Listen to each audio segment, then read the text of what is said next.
An undercover Airbnb owner checks into his most luxurious property, but what he discovers inside leads him to a desperate mother's hidden tragedy and a dangerous conspiracy that threatens to destroy everything he's built. Axel Reynolds stood before his prized ocean view villa in Newport Beach, California, feeling strangely anxious as he adjusted the worn backpack on his shoulder. At 42, he'd built Coastal Haven Rentals into a thriving empire of luxury Airbnb properties, but today he wasn't the successful CEO featured in Business Insider's 40 Under 40. Today, he was just Ted, a graphic designer from Portland, booking a weekend stay to get away and recharge. The decision to go undercover came after troubling reviews started appearing across his properties. Subtle at first, then increasingly concerning. Complaints about strange occurrences, items going missing, and guests feeling watched. His management team dismissed them as typical difficult customers, but something felt off. Axel had built his business on trust and transparency, converting historic properties into dream vacation homes. He wouldn't let his reputation crumble without investigating personally. He'd chosen his most exclusive property for this covert inspection. The Ocean View Villa, a restored 1920s mansion, commanded rates of over $1,500 per night. Its combination of historic charm and modern luxury had made it the cornerstone of his business. But lately, the villa's reviews had taken the darkest turn. Axel fumbled with his phone, playing the part of a first-time guest as he approached the keypad. He'd disabled the property's smart cameras and informed his staff he was taking a digital detox retreat. No one knew he was here. He'd even shaved his signature beard and traded his tailored suits for faded jeans and a hoodie. The door clicked open, and Axel stepped into the grand foyer. Everything looked immaculate. The crystal chandelier, the restored hardwood floors, the sweeping staircase. But something felt different. The air held an unfamiliar tension, like the silence before a storm. As he climbed the stairs to the master suite, a floorboard creaked behind him. Axel froze. The house was supposed to be empty between guests. He turned slowly, heart pounding, but saw only shadows in the late afternoon light. Then he heard it, a muffled sob coming from somewhere on the second floor. Axel set his bag down silently. The sound came again, clearer now, followed by a whispered voice. "Shh, baby, please. We have to stay quiet just a little longer." The voice belonged to a woman, her tone desperate and afraid. Axel's pulse quickened. Squatters weren't uncommon in luxury properties, but this felt different. The woman sounded terrified. He crept down the hallway, following the voice to the villa's library. The door was closed, but through the gap beneath it, he could see movement. More whispers filtered through. "I know, sweetheart, I know you're hungry, but we can't let them find us. They'll take you away." Axel reached for his phone, ready to call security, but something made him hesitate. The woman's words struck a chord. She wasn't just hiding, she was protecting someone. Before he could decide what to do, a sharp knock at the front door echoed through the house. The whispers in the library went silent. Axel heard quick, panicked movements. "Miss Sullivan?"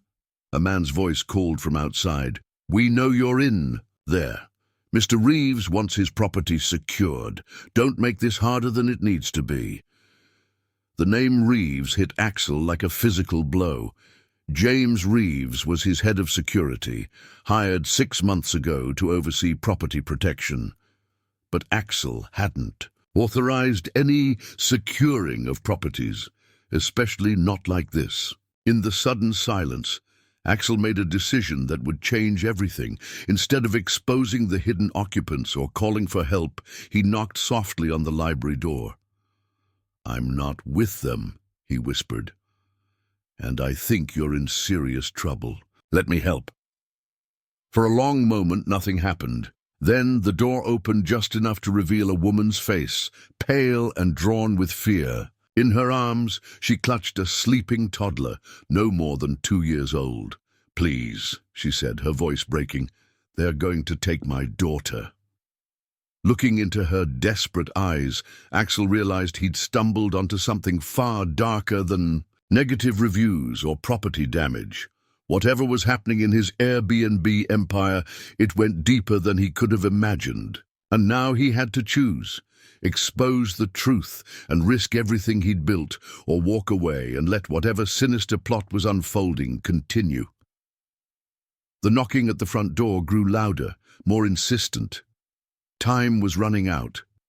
Axel's instincts screamed that something was terribly wrong within his business empire, far beyond what the troubling reviews had suggested. As the knocking at the front door grew more aggressive, he made a quick decision, gesturing for the woman and child to stay quiet while he dealt with the situation. "Just a moment," he called out, deliberately making his voice sound annoyed and groggy, like a disturbed guest. He quickly messed up his hair and rumpled his clothes further, committing to his role as an irritated customer. Walking down the grand staircase, Axel could see 2 silhouettes through the frosted glass panels beside the door. He recognized one immediately. The broad-shouldered frame belonged to Vincent Torres, one of the security team members hired by Reeves. The other figure was unfamiliar. "Can I help you?" Axel asked sharply as he opened the door, blocking the entrance with his body. "I paid for privacy, and this is getting ridiculous." Vincent's expression shifted from aggressive to confused. "Apologize, sir. There seems to be a mistake. We received reports of unauthorized access to this property." The man beside Vincent, shorter, wearing an expensive suit that screamed corporate enforcer, stepped forward. "I'm Michael Blackwood, representing the property management.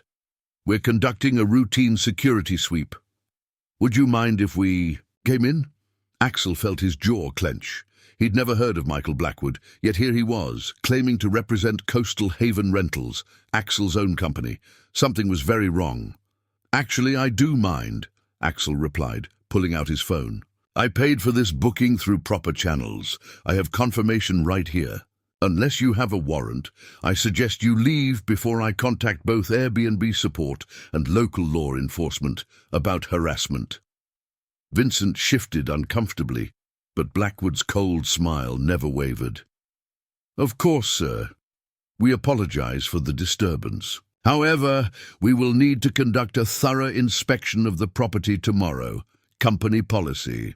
"Fine," Axel snapped. "Tomorrow afternoon. Now, if you'll excuse me, I have work to finish." He shut the door firmly, watching through the side panel as the 2 men retreated to a black SUV parked at the curb. Only when the vehicle pulled away did Axel allow his shoulders to relax.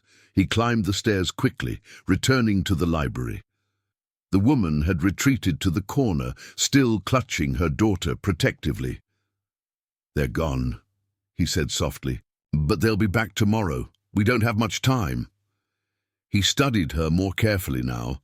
She was young, maybe early 30s, with dark circles under her eyes, suggesting days without proper rest.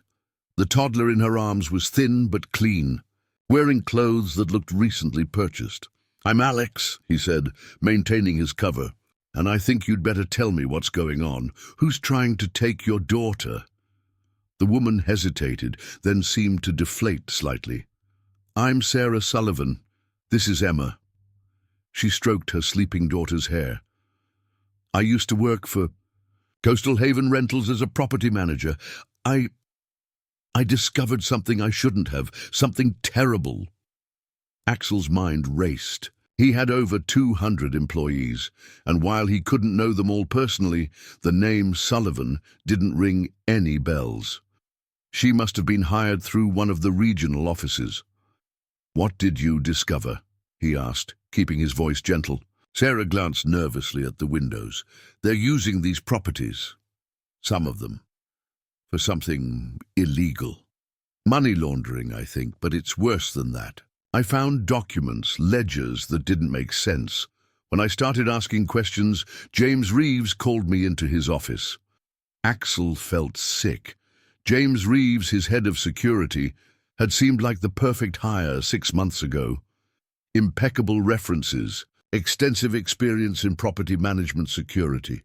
He offered me money to keep quiet, Sarah continued, her voice shaking.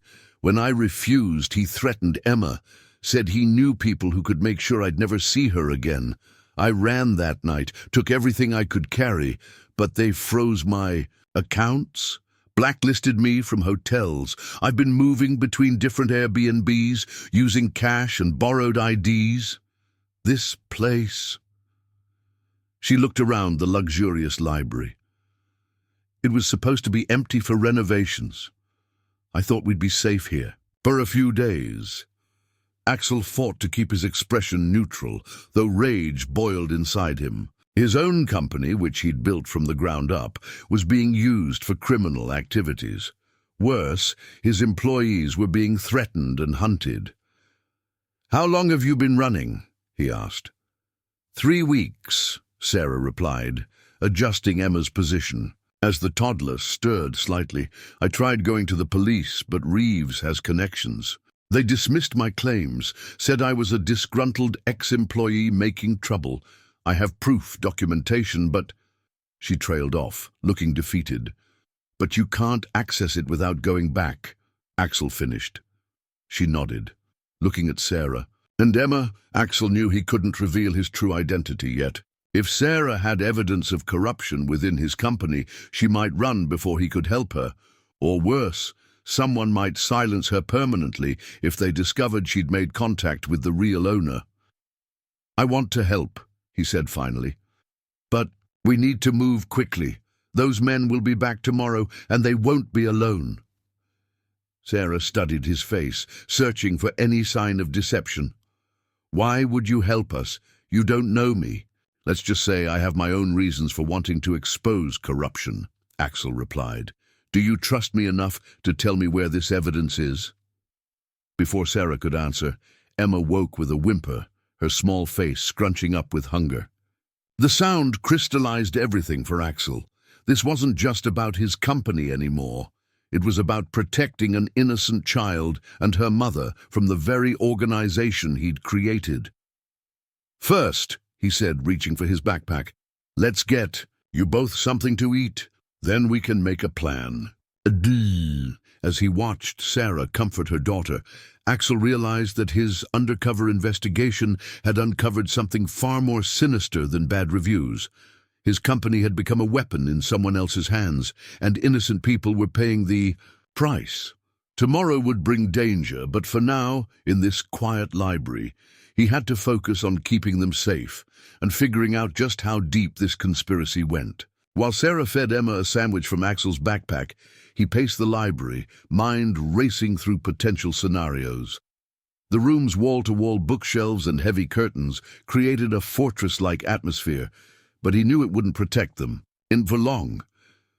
"The evidence," Sarah whispered, watching Emma take small, hungry bites. "It's in a storage unit in Costa Mesa. I rented it under my grandmother's maiden name before they froze my accounts. Everything's there, files, hard drives, photos of documents, but I can't get to it. They're watching all my known locations."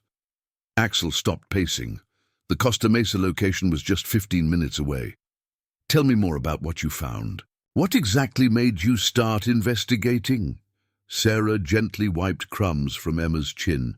"It started with the booking patterns. I managed properties in San Diego, and I noticed certain high-end units were being rented for months at a time, always paid in full up front. The guests never checked in, but the cleaning crew would report signs of use. Moved furniture, strange. Equipment installed and removed." "What kind of equipment?" Axel asked, his throat tightening. "Servers, mostly. Heavy-duty ones. I thought maybe it was crypto mining at first, but the power usage didn't match up." Sarah's voice dropped even lower. "Then I started finding other things. Hidden cameras that weren't on our security diagrams, storage spaces built into walls that weren't in the original plans." Axel felt his skin crawl. He'd approved renovations. across dozens of properties, but the plans had always come through proper channels, signed off by trusted contractors. Or so he'd thought. The money was the biggest red flag, Sarah continued. These ghost bookings would show up in our system as standard vacation rentals. But I found a second set of books. The real payments were 3, sometimes 4 times the listed rates. All traced back to shell companies that disappeared within months. Emma had fallen asleep again, her small body curled against her mother's chest. Sarah stroked her daughter's hair absently, lost in the memories. I started digging deeper, documenting everything. That's when I noticed my office had been searched. Little things at first, files slightly out of place, my desk drawer not quite closed. Then one night I was working late, and I saw them. Saw who? 3 men I'd never seen before, being led through one of our premium properties by James Reeves. They weren't dressed like typical clients, more like military contractors. They were carrying cases, heavy ones. The next day, that property was suddenly booked for 2 months solid. Sarah's eyes met Axel's. A week later, there was a raid on a human trafficking ring 3 blocks away. The timing, it couldn't be coincidence. Axel's mind spun with implications. His properties weren't just being used for money laundering. They were staging grounds for something much darker, and James Reeves was at the center of it all. The next day, Reeves called me into his office, Sarah said. He knew everything I'd discovered, offered me $50,000 to take a vacation and forget what I'd seen. When I refused, she hugged Emma tighter. He showed me photos of Emma at daycare, at the park, inside our apartment. He said accidents happen to children all the time. Rage burned in Axel's chest. He'd hired Reeves to protect his properties and guests, not terrorize his employees. These files you have, he said carefully, they're enough to prove all of this? Sarah nodded. Bank records, surveillance footage, photos of the equipment they installed. Plus, I managed to copy some of their communications, emails, text messages. They were careless, thought nobody was watching them. A plan began forming in Axel's mind. He needed those files, but more importantly, he needed to get Sarah and Emma somewhere safe. The storage unit would be watched. Reeves and his people weren't amateurs. They'd have found it by now, even if they couldn't access it. We can't stay here, he said finally. They'll be back at first light, probably with some fake warrant or inspection order. I have a friend. He paused, choosing his words carefully. Someone I trust completely.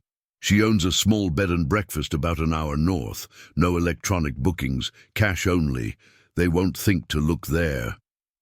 Sarah's posture stiffened. I can't risk involving anyone else. Everyone who's tried to help us has been connected to your old life, Axel finished. This is different. Trust me, Claire's place is off the grid. She helps people disappear when they need to. This wasn't entirely a lie. Claire Walsh did own a bed and breakfast, and she was one of the few people who knew Axel's real identity. She'd helped him vet potential properties when he first started his business. Sarah studied him for a long moment, then looked down at Emma. We can't keep running forever, she whispered. You won't have to, Axel promised. Give me 2 days. I'll get your evidence, and then we'll expose everything. But first, we need to get you both somewhere safe.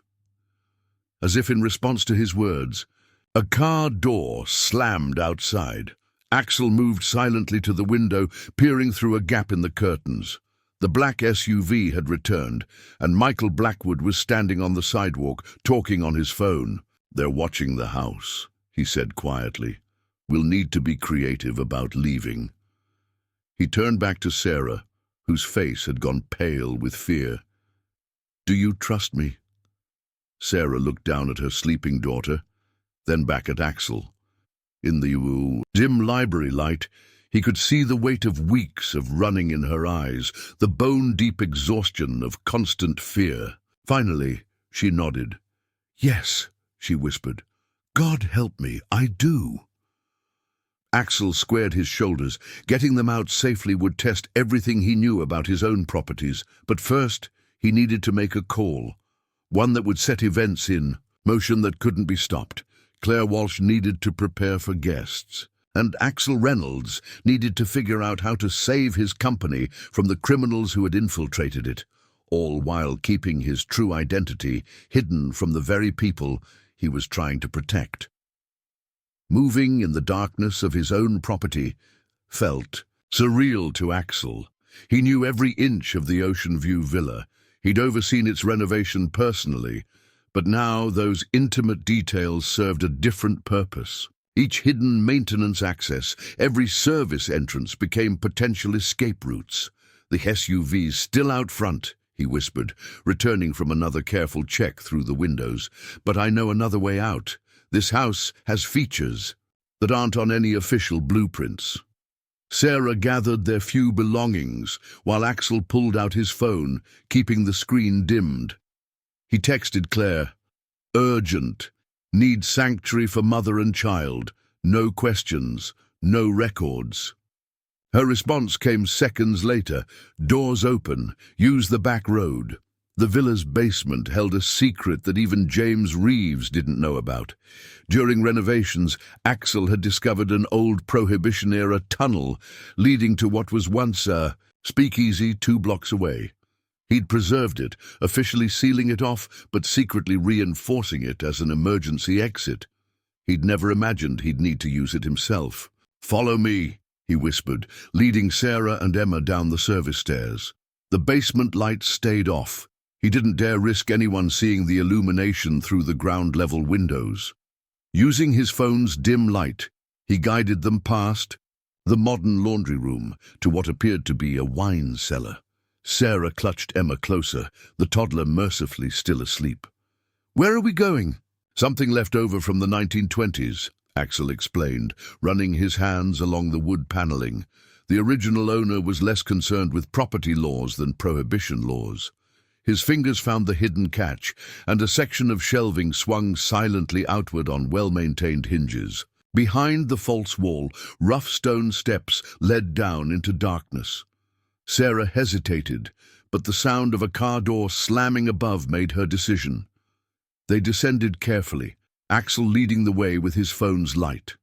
The tunnel was narrow but well-maintained, its ceiling reinforced with modern supports disguised to look vintage. The air was cool and dry, thanks to the discreet ventilation system Axel had installed. Their footsteps echoed softly on the concrete floor. "This comes out in what used to be Murphy's Bar," Axel explained quietly as they walked. "It's a bookstore now. The owners never discovered this entrance. It's hidden behind a false wall in their storage room. We'll need to time this carefully." Sarah's voice was tight with tension. "How do you know all this?" "I research properties extensively before renting them," Axel improvised. "Historical buildings especially. You never know when knowing the secrets might come in handy." They reached the tunnel's end after about 10 minutes of careful walking. Axel pressed his ear against the hidden door, listening for any movement in the storage room beyond. Hearing nothing, he triggered another concealed mechanism. The bookstore's storage room was dark and quiet. Axel helped Sarah and Emma navigate through towers of boxes and shelves, leading them to a fire exit. The alarm had been disabled for cleaning. He'd checked the store's schedule carefully during their walk. They emerged into a quiet alley behind the row of shops. Axel's rental car, deliberately chosen for its forgettable appearance, was parked 2 blocks away. They walked quickly but calmly, trying to look like any other small family out for a late evening stroll. "Where's your car?" Sarah asked as they approached a silver Honda Civic. "Borrowed from a friend," Axel lied smoothly, unlocking the doors. "They won't be looking for it. He helped her secure Emma in the back seat, the toddler barely stirring during the transfer. As they pulled away from the curb, Axel spotted the black SUV still parked in front of his villa. He took a circuitous route north, watching for any signs of pursuit. Sarah remained tense beside him, constantly checking the rear-view mirror. "Tell me about the storage unit," he said, after they'd been driving for 20 minutes, with no sign of being followed. "What exactly are we dealing with?" Sarah's voice was low, mindful of her sleeping daughter. "It's Unit 247 at Coastal Storage. Solutions. Everything's in a waterproof case. Documents, hard drives, photos. The keys hidden in a magnetic box under the frame of the dumpster behind the office." "Smart," Axel commented. "And you're sure they haven't found it?" "They would have destroyed everything if they had," Sarah replied. "Reeves doesn't know about my grandmother's maiden name. Harrison. The unit's rented to Patricia Harrison. I used cash, gave them a fake phone number." Axel nodded, impressed. Despite himself, Sarah had thought this through carefully, even in her panic. It made him wonder what else she might have discovered about his company that she hadn't mentioned yet. They drove in silence for a while, taking back roads and occasional detours to ensure they weren't being followed. Emma slept peacefully in the back seat, unaware of the tension surrounding her. Finally, Sarah spoke again. "This friend of yours, Claire, she can really help us disappear." "She's helped others before," Axel assured her. "Her place isn't on any booking sites, doesn't show up on maps. It's the kind of spot you only find if someone tells you where to look." The truth was, Claire's bed and breakfast, Hidden Grove, was more than just a safe house. It was where Axel had stayed while planning the launch of Coastal Haven Rentals. Claire had been his mentor in the property management business, teaching him everything about guest relations and security. She'd also taught him about the importance of having places where people could vanish when they needed to. As they turned onto the coastal highway, Axel's mind raced with plans. Once Sarah and Emma were safe, he'd need to retrieve those files and start unraveling whatever criminal enterprise had taken root in his company. But first, he had to get them to Hidden Grove without leading Reeves and his people straight to them. Looking at his passengers, Sarah's exhausted but determined face, Emma's innocent sleep, Axel felt the weight of responsibility settling deeper on his shoulders. He wasn't just trying to save his company anymore. He was trying to save lives. The moon hung low over the coastal highway as Axel navigated the winding road toward Hidden Grove.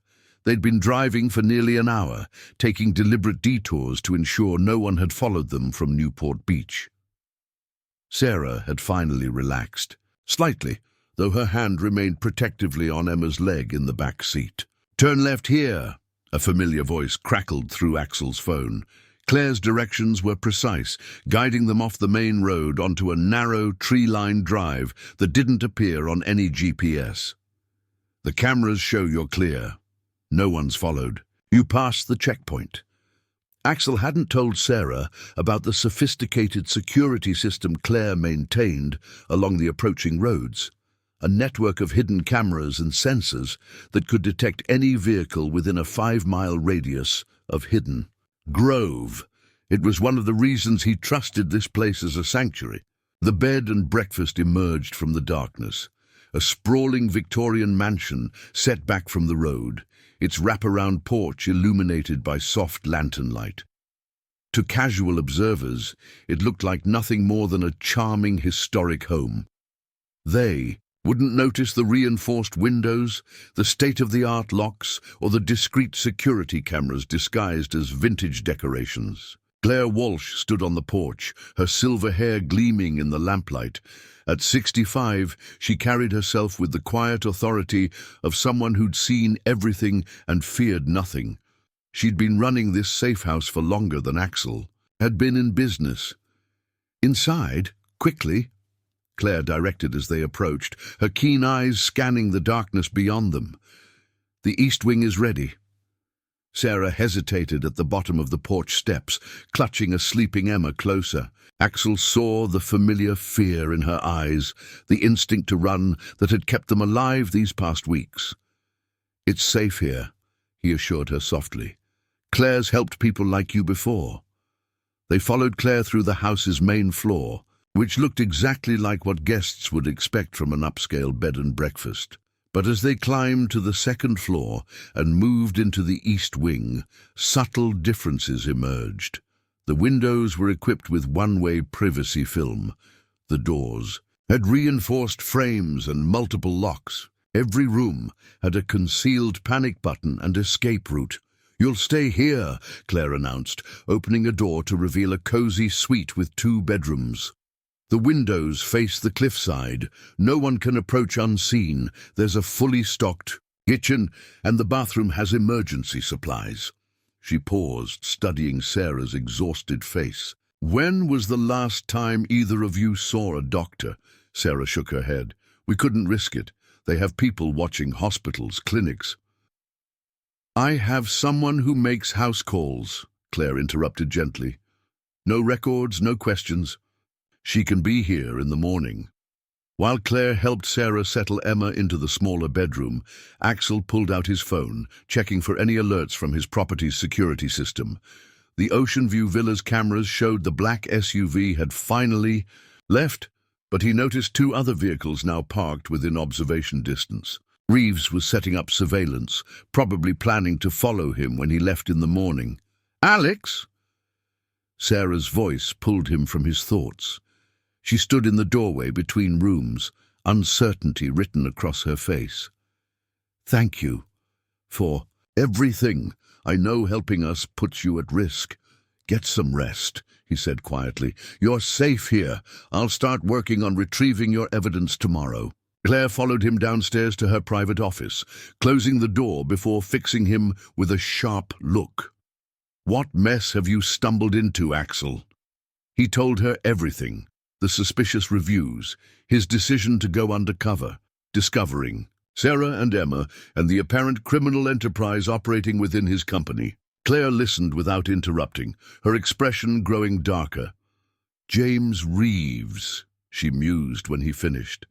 "I warned you about him 6 months ago.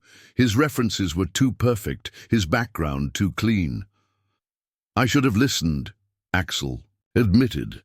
"But I never imagined he'd use my properties for something like this. Human trafficking, Claire, right under my nose. The question is, how high does it go?" Claire moved to her computer, pulling up property records. "Who else in your organization is involved?" "The renovations Sarah mentioned, the fake bookings. Those would require cooperation from multiple departments." Axel ran a hand through his hair. "I need to get those files from her storage unit, but Reeves probably has it watched." "Probably?" Claire's tone was dry. "Definitely. He's ex-military intelligence, Axel. He'll have every possible location under surveillance. The fact that he hasn't found the unit yet means Sarah was clever about hiding her tracks, but the moment anyone goes near it, then we'll need to be cleverer." Axel began pacing, his mind racing. "The storage facility. I know the owner. He was one of my first clients when I started Coastal Haven. If I can get him to help us access the unit through the maintenance area." Claire held up a hand. "First, you need to sleep. Sarah and Emma are safe here. I've got motion sensors covering every approach, and my people are watching the roads. Take the West Wing room, get some rest, and we'll plan this properly in the morning." Axel wanted to argue, but exhaustion was settling into his bones. The events of the day, discovering Sarah and Emma, learning about the corruption in his company, the tense escape from the villa had drained him. "Fine," he conceded, "but I need to make one more call." In his room, Axel dialed a number he rarely used. After 3 rings, a gruff voice answered. "Detective Martinez. Jim, it's Axel Reynolds. Remember that favor you owe me? I need information on James Reeves, and I need it quietly." The detective was silent for a moment. This about the suspicious activity at your properties. You know about that?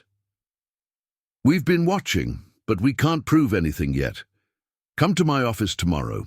Early, we need to talk. As Axel ended the call, he realized the conspiracy in his company might be even larger than he'd imagined. Tomorrow would bring answers, and likely more danger. But for now, Sarah and Emma were safe, and he had allies in this fight. He just hoped it would be enough. Dawn broke over Hidden Grove as Axel sat in Claire's kitchen, nursing his third cup of coffee. He'd barely slept, his mind racing with possibilities and dangers. The morning news played quietly on Claire's tablet. A report about increased property crime in Newport Beach caught his attention. "Your properties aren't the only ones being used," Claire said, sliding a manila folder across the table. "I made some calls last night. Similar patterns are showing up across 3 counties. Luxury rentals, booked for months at a time, mysterious equipment installations." Axel opened the folder, finding printouts of booking records, surveillance photos, and police reports. "How did you get these?" "I have friends who notice things," Claire replied cryptically. "People who help others disappear tend to build interesting networks." Before Axel could respond, soft footsteps on the stairs announced Sarah's arrival. She looked better after a night's real sleep, though concern still shadowed her eyes. "Emma's still sleeping," she said quietly. "The doctor just left. She says Emma's undernourished but otherwise healthy." "Dr. Chen is discreet," Claire assured her. "No records, no trace. She's helped many of my guests over the years." Sarah sank into a chair, accepting the coffee Claire offered. She asked about Emma's medical history. "I couldn't tell her much. We had to leave everything behind when we ran. All her documents, her medical records.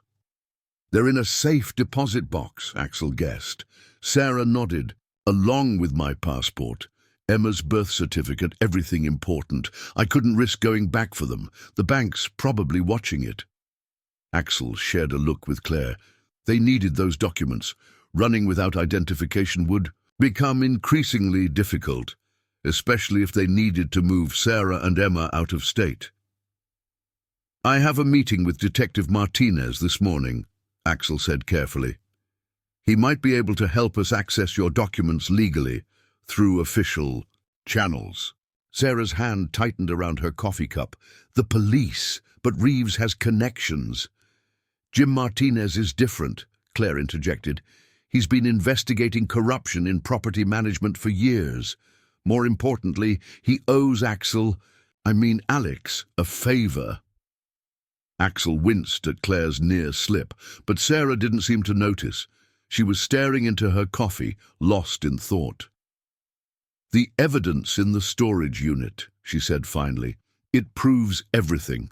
Not just what they're doing with the properties, but who's involved. Names, dates, transactions. If we could get that to someone trustworthy." "That's the plan," Axel assured her. "But first, I need to know exactly what we're dealing with. You mentioned military contractors, servers being installed. What else did you see?" Sarah glanced toward the stairs, checking for Emma, then lowered her voice. "The contractors always came at night. They'd install equipment in hidden rooms, spaces that weren't on any official plans. Sometimes they'd bring in people, groups of 4 or 5, always foreign nationals. They'd stay for days, then disappear." "Human trafficking," Claire said, grimly. Sarah shook her head. "Not exactly. These people, they were technical experts, engineers, programmers. They'd work on the servers, then leave. A week later, there'd be police raids on different targets, drug operations, trafficking, rings, money laundering schemes. It was like they were using the properties as command centers," Axel finished, the pieces clicking into place. "Running surveillance operations, gathering intelligence." "But for whom?" Claire wondered. "Private military contractors don't usually target criminal operations unless they're hired to. That's what I was trying to figure out when they caught me." Sarah admitted. I traced some of the shell companies, followed money trails. They led back to offshore accounts, but also to government contracts, big ones, classified, I think.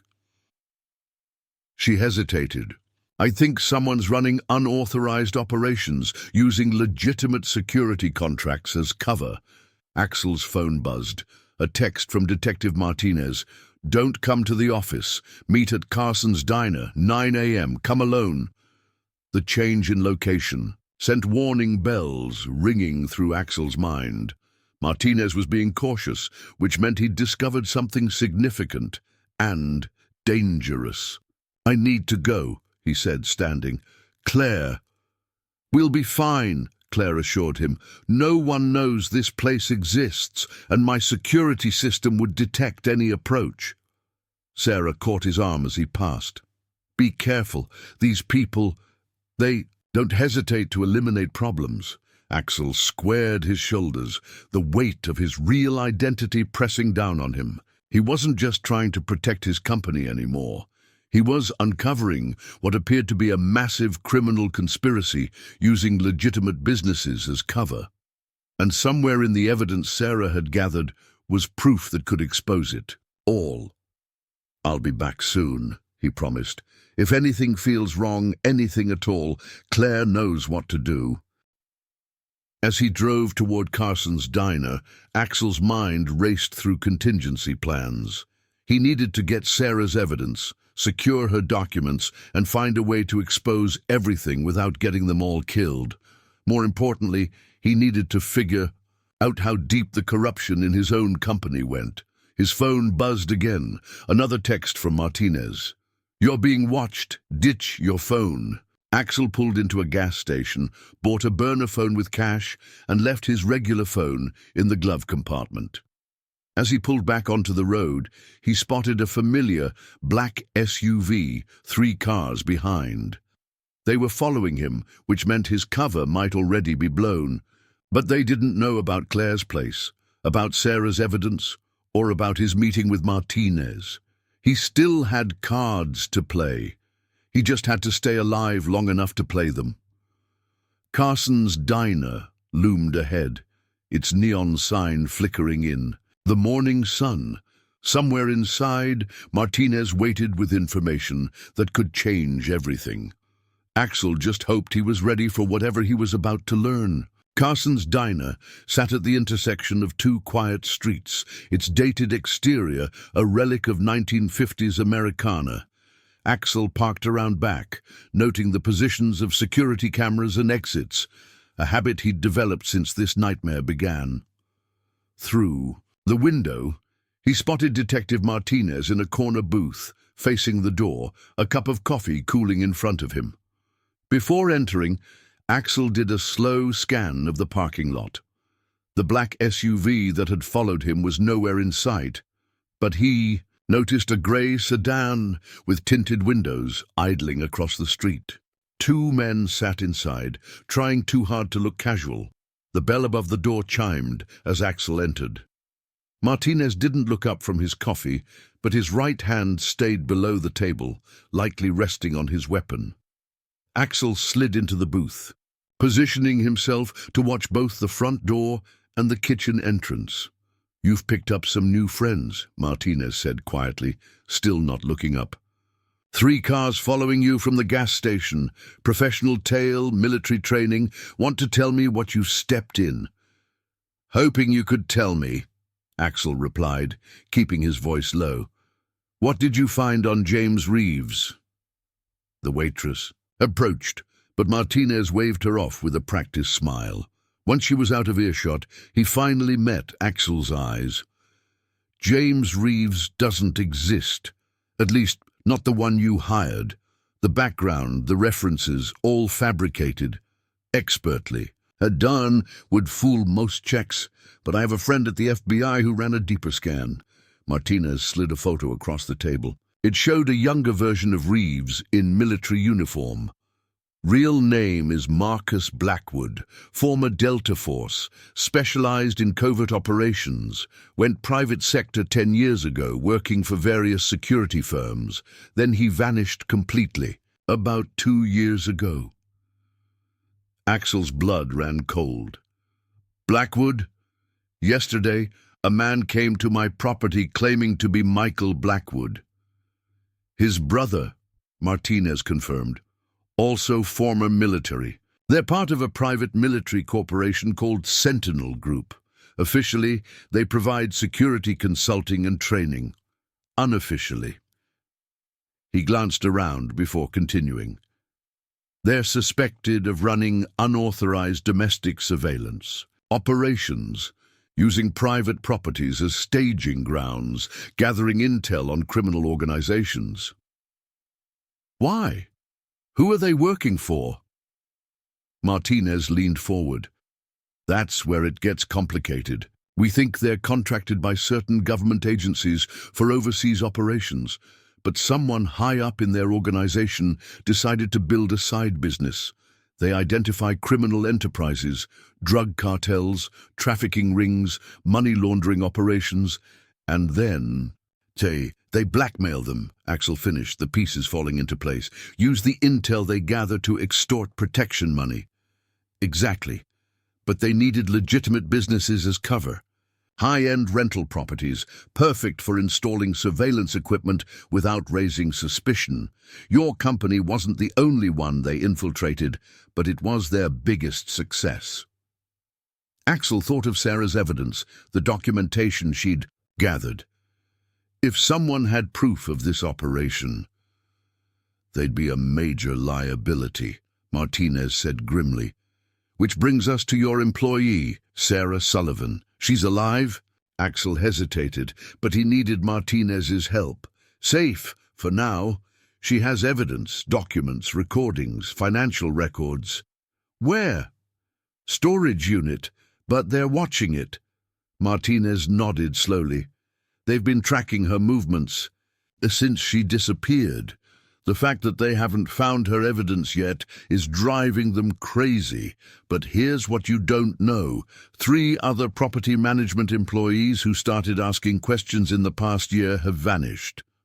Officially, listed as missing persons, but they're dead, Axel said flatly. Most likely. We haven't found bodies, but their families receive substantial insurance payouts from shell companies. Hush money.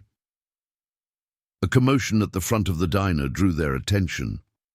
2 men in suits had entered, scanning the room with practiced efficiency. Martinez tensed. Back door, he muttered. Now. They slipped out through the kitchen, Martinez flashing his badge at the startled cook. In the back alley, Martinez grabbed Axel's arm. Listen carefully. I can help get the evidence, but I need time to set up a proper operation. Keep Sullivan and her kid hidden. Don't use phones. Don't access any accounts. Your properties are compromised. They've probably got access to all your security systems. What about the storage unit? Let me handle it. I'll make it look like a routine police inspection. Get copies of everything before they realize what's happening. But I need 48 hours. The sound of voices approaching made them both freeze. Martinez shoved a small flip phone into Axel's hand. Burner. 1 number programmed. I'll contact you when it's done. They split up, heading in opposite directions as the voices grew closer. Axel made it to his car just as the 2 men in suits emerged from the diner's back door. He pulled out casually, noting in his rearview mirror that the grey sedan was now following him instead of the SUV. As he drove, Axel's mind raced with new information. The Blackwood brothers, Sentinel Group, the unauthorized surveillance operation, it was bigger than he'd imagined. His company hadn't just been infiltrated, it had been deliberately targeted as part of a massive criminal enterprise. The burner phone from Martinez felt heavy in his pocket. 48 hours. He had to keep Sarah and Emma safe, maintain his cover, and somehow prevent Reeves, or rather Marcus Blackwood, from realizing how much they knew. But first, he had to lose the tail, and he had to warn Claire that things were about to get much more dangerous. The grey sedan stayed 3 cars behind as Axel headed toward the highway. He had a plan forming, but it was risky. Everything hinged on keeping Sarah's evidence secure for the next 2 days. He just hoped they'd all live long enough to see this through. Losing the tail required every trick Axel knew about his city's layout. He weaved through a busy farmer's market, merged onto crowded highways, only to exit immediately, and finally pulled into a mall parking garage where he'd arranged for a different rental car to be waiting, one of Claire's many contingency plans. After switching vehicles, he took an elaborate route back to Hidden Grove, watching for any signs of pursuit. Only when he was certain he was clear did he approach the sanctuary through the back roads Claire had designated for emergencies. Claire met him at the service entrance, her expression grave. "We have a problem," she said before he could speak. "Someone's been asking questions at the bank where Sarah's safe deposit box is held. They claim to be federal agents." Axel's jaw tightened. "The Blackwoods are moving faster than we thought. Did they access the box?" "No. My contact at the bank tipped me off. They're watching it, waiting to see if Sarah shows up." Claire led him inside, through the kitchen where the smell of baking bread provided a surreal contrast to their conversation. "But that's not our biggest concern. Tell me what Martinez said." As Axel recounted his meeting with the detective, they moved to Claire's office. Sarah was there, Emma asleep in her lap, listening intently as Axel explained about Sentinel Group and their operation. "Private military contractors," Sarah whispered, stroking Emma's hair. "I knew it had to be something like that, the way they moved, their equipment, but I never imagined it went this high." "The evidence you gathered," Axel pressed. "Would it be enough to expose everything? Not just the surveillance operation, but the blackmail scheme too?" Sarah nodded. "I have recordings of Reeves, Blackwood, whatever his name is, discussing payments with what I think were cartel representatives, financial records showing money moving through shell companies, photos of them installing surveillance equipment, but most importantly—" She hesitated, glancing at Claire. "It's safe here," Claire assured her. "Whatever you know, we need to hear it." "I found communications between Sentinel Group and someone high up in federal law enforcement. They were coordinating raids, not to arrest criminals, but to pressure them into paying protection money. The raids were real, but they were selective, only hitting operations that refused to cooperate." Axel exchanged looks with Claire. This was bigger than they'd imagined. Corruption reaching into federal agencies, using legitimate law enforcement as muscle for an extortion racket. "We need to move up our timeline," Claire said firmly. "If they're already at the bank, they're getting desperate. They'll start checking less obvious locations. The storage unit won't stay secure for long. Martinez needs 48 hours to set up a proper operation," Axel reminded them. "We may not have 48 hours, Claire countered. She moved to her computer, pulling up surveillance feeds from around Hidden Grove. "I've got movement on the perimeter sensors. Nothing close yet, but someone's searching the area systematically." Sarah clutched Emma tighter. "How could they have tracked us here?" "They haven't," Claire assured her, "but they're thorough. They'll search every possible location within a certain radius of your last known position. Standard military search pattern."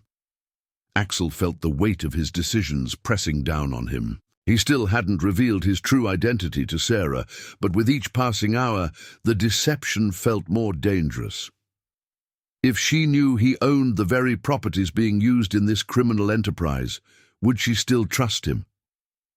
"We need a distraction," he said finally. "Something to buy Martinez the time he needs while keeping their attention away from this area." Claire's eyes narrowed. "What are you thinking?" "The bank. They're watching it, waiting for Sarah. What if we gave them something to chase?" "No," Sarah interjected. "It's too dangerous. These people, they don't just kill their targets. They make examples of them." "I'm not suggesting we actually go there," Axel clarified, "but if we could make them think you're planning to access the safe deposit box." Claire caught on. "Create a false trail. Make them think Sarah's desperate, enough to risk it. Exactly.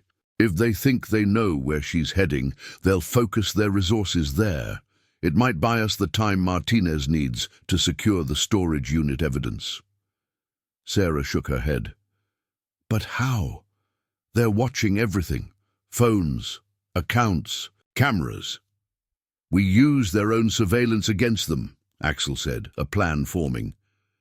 Claire, you said you have contacts at the bank. Could they help stage something? Make it look like someone's been asking about accessing Sarah's box? Better than that, Claire replied, already reaching for her phone. We can create a paper trail, a request for emergency access, filed through a lawyer. They'll have to investigate it. It could work, Sarah admitted. But what about Emma, if anything goes wrong? You'll both stay here, Axel assured her. Hidden Grove is secure. Claire's security system would detect any approach. This is just about creating a diversion, keeping their attention focused elsewhere while Martinez does his job. As they discussed the details, Axel felt a growing unease. He was asking these people to trust him, to risk their lives on his plans, all while hiding his own connection to everything that had happened. Soon, he'd have to tell Sarah the truth, that he owned the very properties being used for criminal activities, that his negligence in vetting Reeves had put her and Emma in danger. But for now, they needed to focus on survival, on keeping Sarah and Emma safe while Martinez gathered the evidence needed to expose everything. The burner phone in his pocket felt like a ticking clock. 48 hours to end this, one way or another. Outside, the sun was setting over Hidden Grove, casting long shadows through the trees. Somewhere in those shadows, Sentinel Group's operatives were searching, drawing ever closer to their sanctuary. Time was running out. Claire's diversion plans sprang into action with precision. By nightfall, her contacts at the bank had created a convincing trail. A desperate mother seeking emergency access to crucial documents, a sympathetic bank employee asking the right questions, security cameras catching glimpses of someone who could be Sarah entering a law office near the bank. Axel watched the pieces fall into place from Claire's security room, a converted wine cellar filled with monitoring equipment.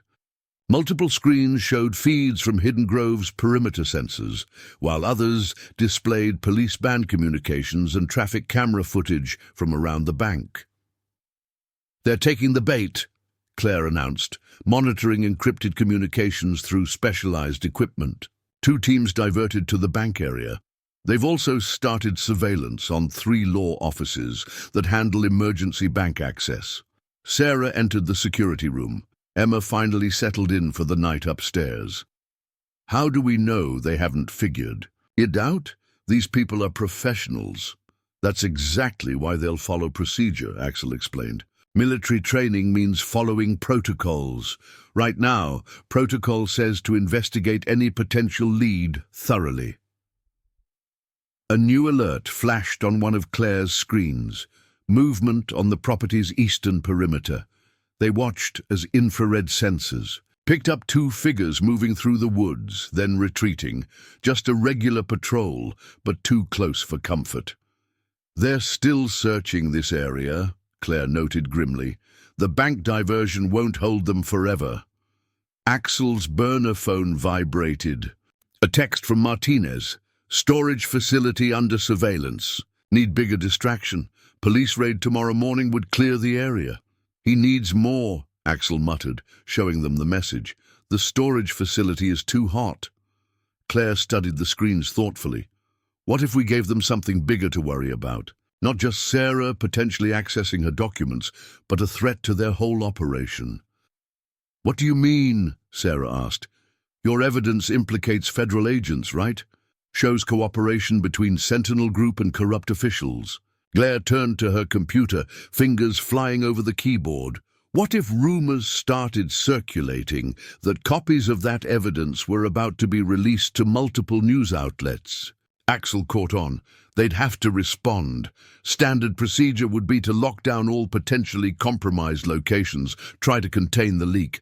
Exactly. And while they're scrambling to check every property, every contact, Martinez could access the storage unit in the confusion, Sarah finished. But how do we start these rumors convincingly? Claire smiled grimly. I know some journalists. Not enough to actually leak anything to them, but enough to make some calls, ask some questions, make it look like a story's brewing.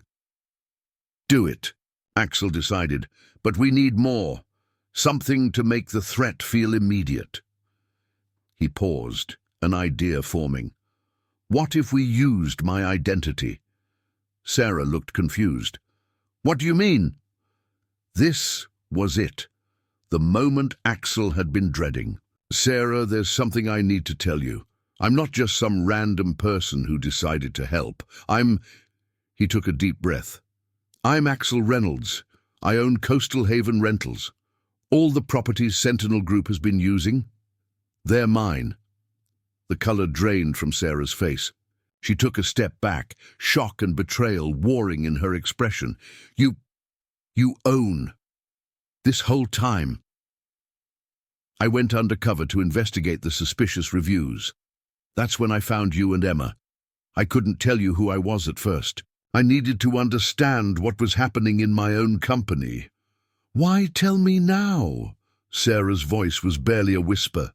Because we need to use it. If Axel Reynolds suddenly starts asking questions about unauthorized security installations, about James Reeves's background, about missing employees, Sentinel Group would have to respond immediately. They couldn't risk the owner of the properties. They're starting an investigation. Claire was already nodding. It's perfect. We leak hints about both threats, possible media exposure, and the property owner launching an internal review. They'll have to split their resources, try to contain both situations. But Sarah wasn't listening to the strategic advantages. She was staring at Axel, tears forming in her eyes. I trusted you, told you everything, let you help us, and you're the one who hired them, who gave them access to those properties. Sarah, Axel stepped forward, but she backed away. I didn't. No. Yes, I hired Reeves or Blackwood, but I had no idea what they were really doing. The moment I discovered you and Emma in danger, I committed to making this right. Making it right? Sarah laughed bitterly. My daughter and I have been running for our lives because your company, your properties, are being used for criminal enterprises, because you didn't bother to check who you were really hiring. You're right. Axel's voice was quiet. This is my responsibility. That's why I'm putting everything on the line to fix it. My company, my reputation, maybe even my life. None of it matters compared to keeping you and Emma safe and exposing what these people have done. Blair stepped between them. We can deal with trust issues later. Right now, we need to decide, do we use Axel's identity to help create the distraction Martinez needs? Sarah wiped her eyes, visibly pulling herself together. Will it help? Get the evidence, the proof of everything they've done. Yes, Claire assured her. With both threats happening simultaneously, they'll have to divide their forces. It's our best chance. After a long moment, Sarah nodded. Do it. But understand this. She turned to Axel, her eyes hard. I'm not doing this for you. I'm doing it for every other person they've hurt using your properties. For the families of those missing employees. For Emma. Axel accepted her anger. He deserved it, but right now they had work to do. He pulled out his phone, his real one this time, and began composing emails to his board of directors demanding an emergency meeting about security concerns. The trap was set. By morning, Sentinel Group would be fighting fires on multiple fronts. They just had to survive until then. Dawn hadn't yet broken when Axel's carefully crafted emails to his board triggered the expected chaos. His phone exploded with notifications. Board members demanding explanations, property managers seeking clarification, and most tellingly, an urgent message from James Reeves himself. "Mr. Reynolds, I must insist we discuss these security concerns. Immediately, your sudden interest in our protocols could destabilize critical operations." The threat was thinly veiled, but Axel didn't respond. Instead, he watched Claire's monitoring screens as activity exploded across their surveillance network.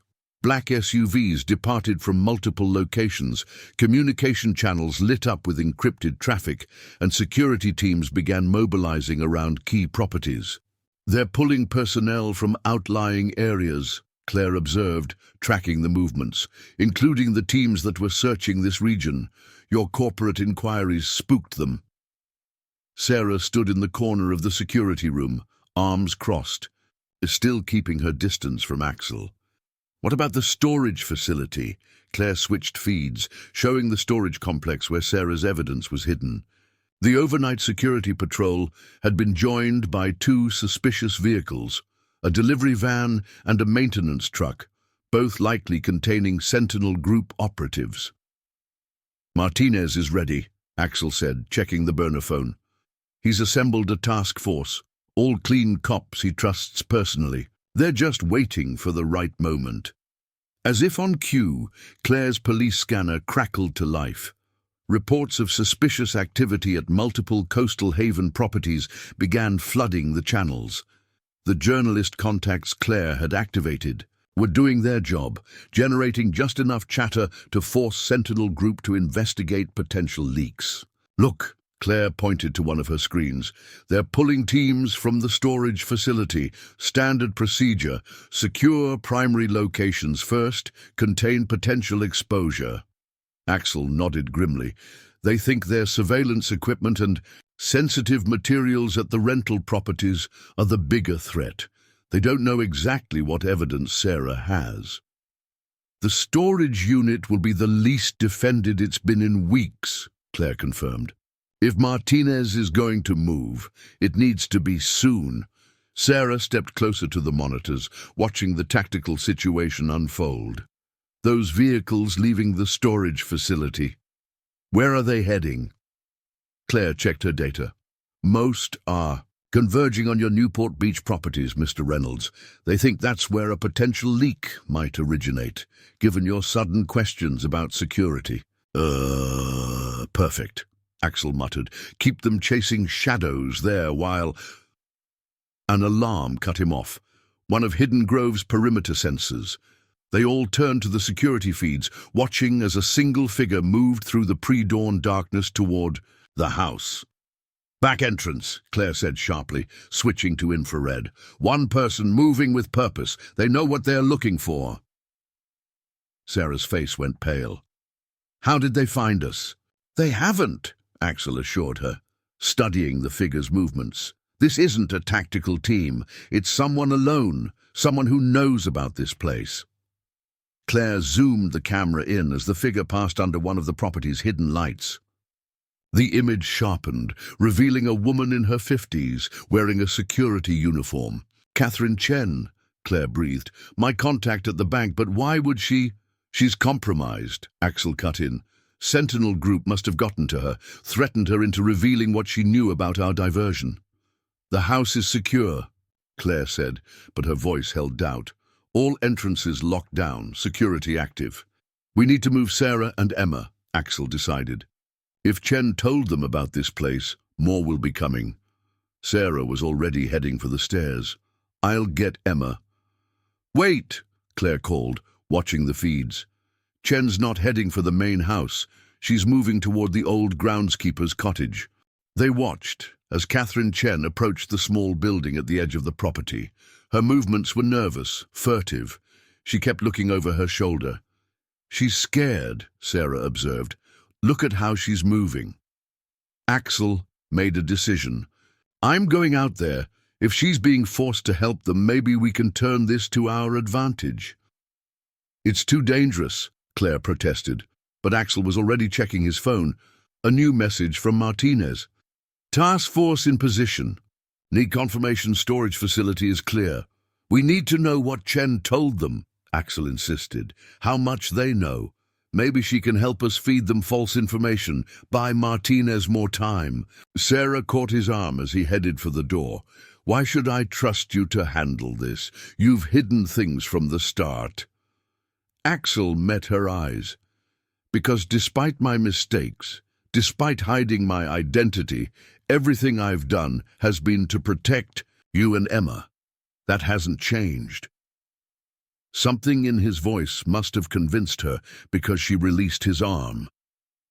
Be careful, she said quietly. Emma needs all the allies she can get right now. Axel slipped out through Hidden Grove's kitchen entrance, using the property's landscaping for cover as he approached the groundskeeper's cottage. The sky was just beginning to lighten, casting everything in deep blue shadows. Catherine Chen stood with her back to him, fumbling with something at the cottage door. As he drew closer, he could see her hands shaking. "Catherine," he called softly, making her spin around. Her eyes were wide with fear. "Mr. Reynolds," she gasped. "They have my granddaughter. They said if I couldn't tell them." It's all right," he soothed, keeping his distance. "We can help you, but I need to know exactly what you told them." Behind him, the first rays of sun began to break over Hidden Grove's walls. In his pocket, Martinez's phone buzzed again, demanding a response. Time was running out, and now they had another innocent life to protect. The game had changed yet again. Catherine Chen's revelation changed everything. Inside the groundskeeper's cottage, she shared the full scope of Sentinel Group's latest manipulation. "They have Maya at what they're calling a secure location," Catherine explained, her hands trembling around the cup of tea Claire had brought her. "They showed me video, proof she's alive, but they'll only release her if I help them locate Sarah and the evidence." Axel paced the small space while Claire monitored the property's security feeds from a tablet. Sarah had stayed in the main house with Emma, watching through the cottage's security cameras. "When did they approach you?" Axel asked. "Yesterday evening. 2 men came to the bank after hours, Michael Blackwood and another man I didn't recognize. They knew everything about Maya's routine, her college schedule, her apartment. They'd been watching us for weeks, waiting to apply pressure." Claire looked up from her tablet. "Did you tell them about Hidden Grove?" Catherine shook her head. "No, I came here to warn you. They gave me 24 hours to deliver information about Sarah's movements or—" She couldn't finish the sentence. Axel checked Martinez's latest message. "Task force standing by. Storage facility security. Rotating shifts in 30 minutes. Need to move soon." They had an opportunity, but also a new complication. They couldn't abandon Catherine's granddaughter to Sentinel Group's custody. "Where are they holding Maya?" Axel asked. "An apartment complex in Newport Beach, Unit 407. They're using it as a temporary holding facility. They showed me the building's security feed on their phones." Axel and Claire exchanged looks. "One of my properties," he confirmed grimly. "The Bayview Apartments. High-end, lots of security, perfect for their needs." Claire pulled up the building's details on her tablet. "Sentinel Group has been using it for months. Sarah's evidence probably shows it as one of their operational centers." "Which means," Axel said slowly, "they're holding Maya somewhere they think is completely secure, somewhere they control totally." "But we know the building," Claire caught on. "All its secrets, its vulnerabilities." Catherine looked between them, hope flickering in her eyes. "Can you help her?" Axel nodded. "We can do more than that. We can use this." He pulled out both phones, his regular one and Martinez's burner. "They're expecting you to contact them soon, correct?" "Yes, they gave me a number to call when I had information." "Perfect." Axel turned to Claire. "The Bayview has the same security system as all our properties. Can you access it?" Claire's fingers flew over her tablet. "Already done. I have eyes on the building's cameras. Unit 407 shows activity, 2 guards visible through the windows." "Here's what we're going to do," Axel said, his mind racing ahead. "Catherine, you're going to call them. Tell them Sarah was spotted near the storage facility, that she's desperate, planning to retrieve the evidence soon. They'll send teams to intercept, Claire warned. Exactly. But they'll have to maintain their current position at Bayview to hold Maya. They can't risk moving her now, which means they'll have to split their forces again, Claire finished. But how does this help Maya? Because, while they're distracted by Sarah's supposed movements, Martinez's task force won't just hit the storage facility. They'll also raid the Bayview under the pretense of investigating reported suspicious activity. Catherine straightened. A two-pronged attack? More than that, Axel said. Once Martinez's people secure the storage facility evidence, they'll have probable cause to search all connected properties, including the Bayview. Claire was already sending messages through secure channels. Martinez will need building plans, security codes. Send everything, Axel instructed. But first, he turned to Catherine, we need to make your call to Sentinel Group convincing. You're scared, desperate to save Maya. You learned through your bank contacts that someone matching Sarah's description was asking questions about accessing storage facilities in the area. Catherine squared her shoulders, years of banking professionalism helping her compose herself. I can do that. Claire will monitor the call, Axel assured her. If anything goes wrong, we pull out immediately. Through the security feed, they could see Sarah watching intently from the main house. She typed a message that appeared on Claire's tablet. Emma's safe. Do what you need to do. Catherine dialed the number with shaking fingers, putting the phone on speaker. Yes? A cold voice answered. Michael Blackwood. It's Catherine Chen. I have information about Sarah Sullivan. Go on. One of our branch managers reported someone matching her description, inquiring about storage unit access protocols. She seemed desperate, said something about needing documents urgently. There was a pause, then, when? This morning, early, before the bank opened. She spoke to the night security guard. Another pause. Location. Costa Mesa Storage. Complex, the one near. Oh, Catherine's voice broke convincingly. Please, is Maya all right? Your granddaughter is fine, Ms. Chen. Her continued well-being depends on your information proving accurate. We'll be in touch. The line went dead. Everyone in the cottage held their breath until Claire's surveillance showed immediate activity at both the storage facility and the Bayview. Multiple teams mobilizing, she reported. They're taking the bait. Axel immediately texted Martinez. Green light, both locations, move in 15 minutes. Catherine wrapped her arms around herself. Will this work? It has to, Axel said quietly. Martinez's people will secure the evidence and find Maya. Sentinel Group is about to lose everything. Their surveillance network, their blackmail operation, and their hostage. Through the window, the morning sun cast long shadows across Hidden Grove's grounds.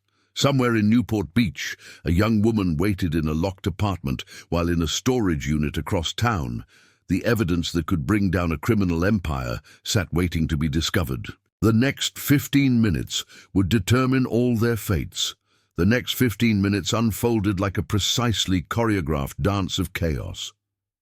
Through Claire's surveillance network, they watched multiple Sentinel Group teams converge on the Costa Mesa storage complex, exactly as planned.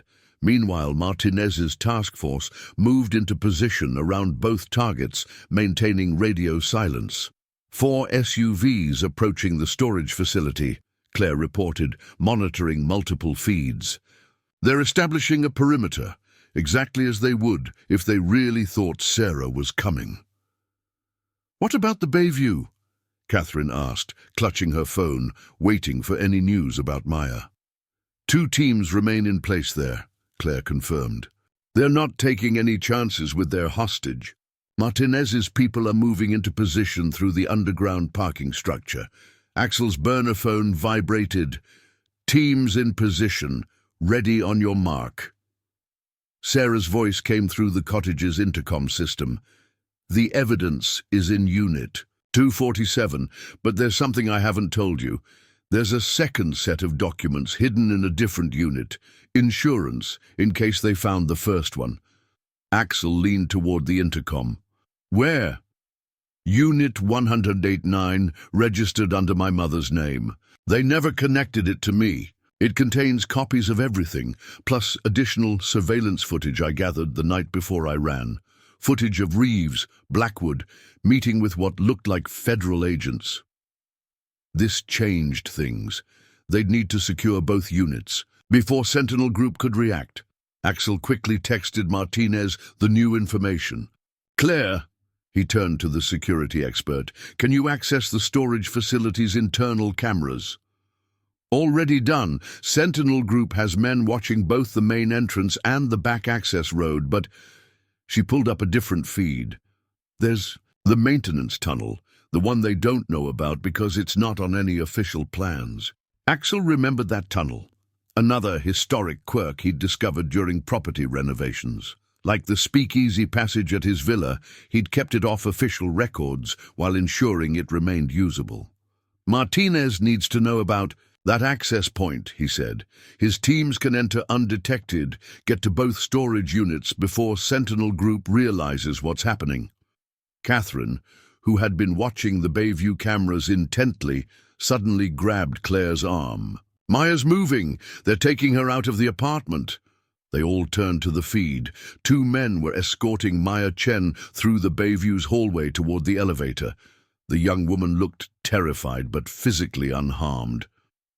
They're spooked, Axel realized. Something tipped them off. He grabbed both phones, sending urgent messages to Martinez. Claire's fingers flew over her keyboard. Police band chatter. Someone spotted the task force assembling. A patrol car called it in. They'll try to move Maya to a secondary location, Axel said. We can't wait any longer. Tell Martinez to move now, both locations. The next few moments exploded with activity.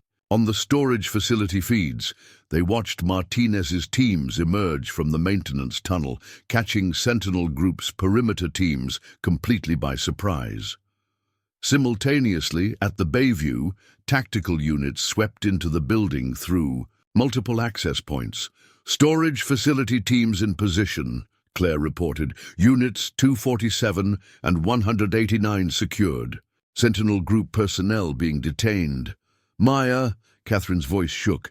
Task Force has control of the Bayview's elevators and stairs. Sentinel Group is trapped between floors with her. Axel watched the feeds intently. They'll try to use her as leverage.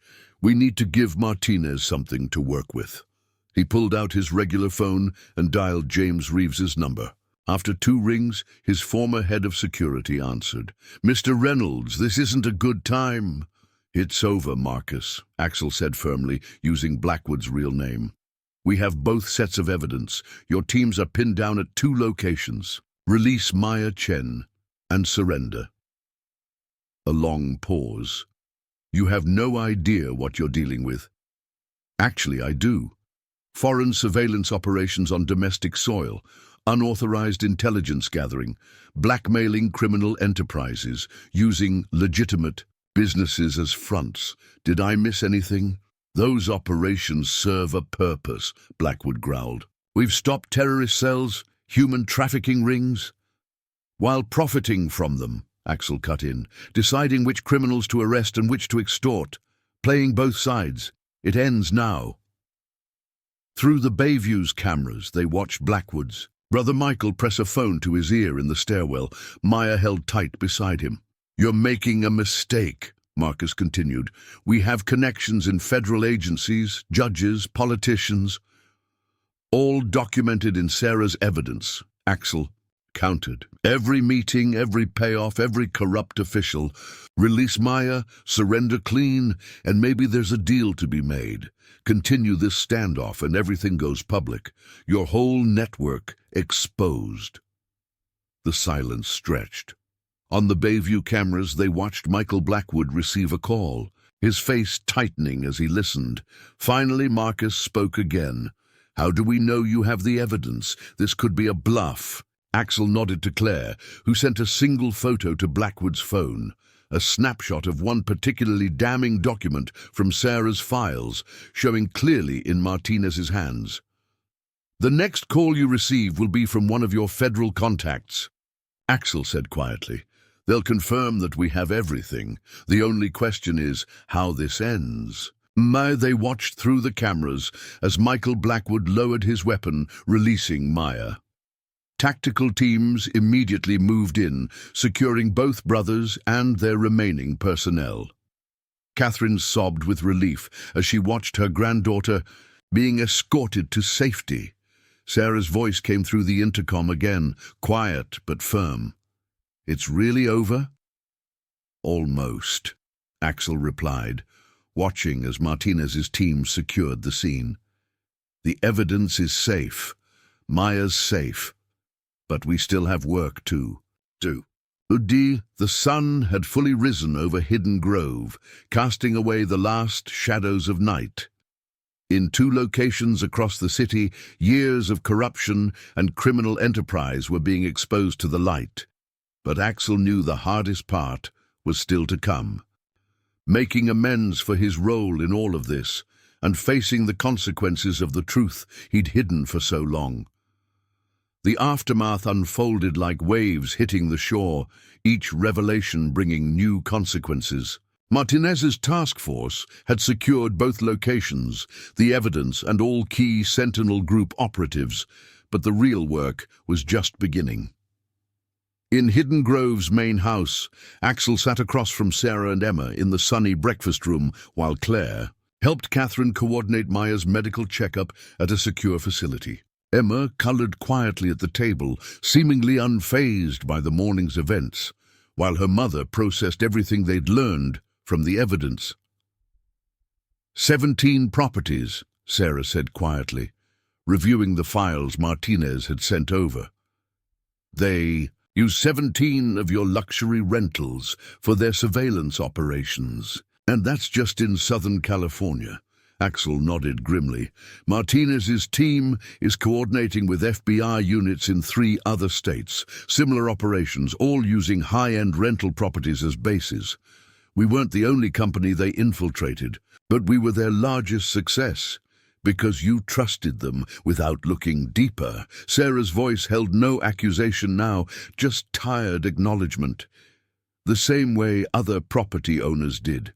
I built this company promising security and privacy to our guests, Axel said, watching Emma draw careful circles with her crayons.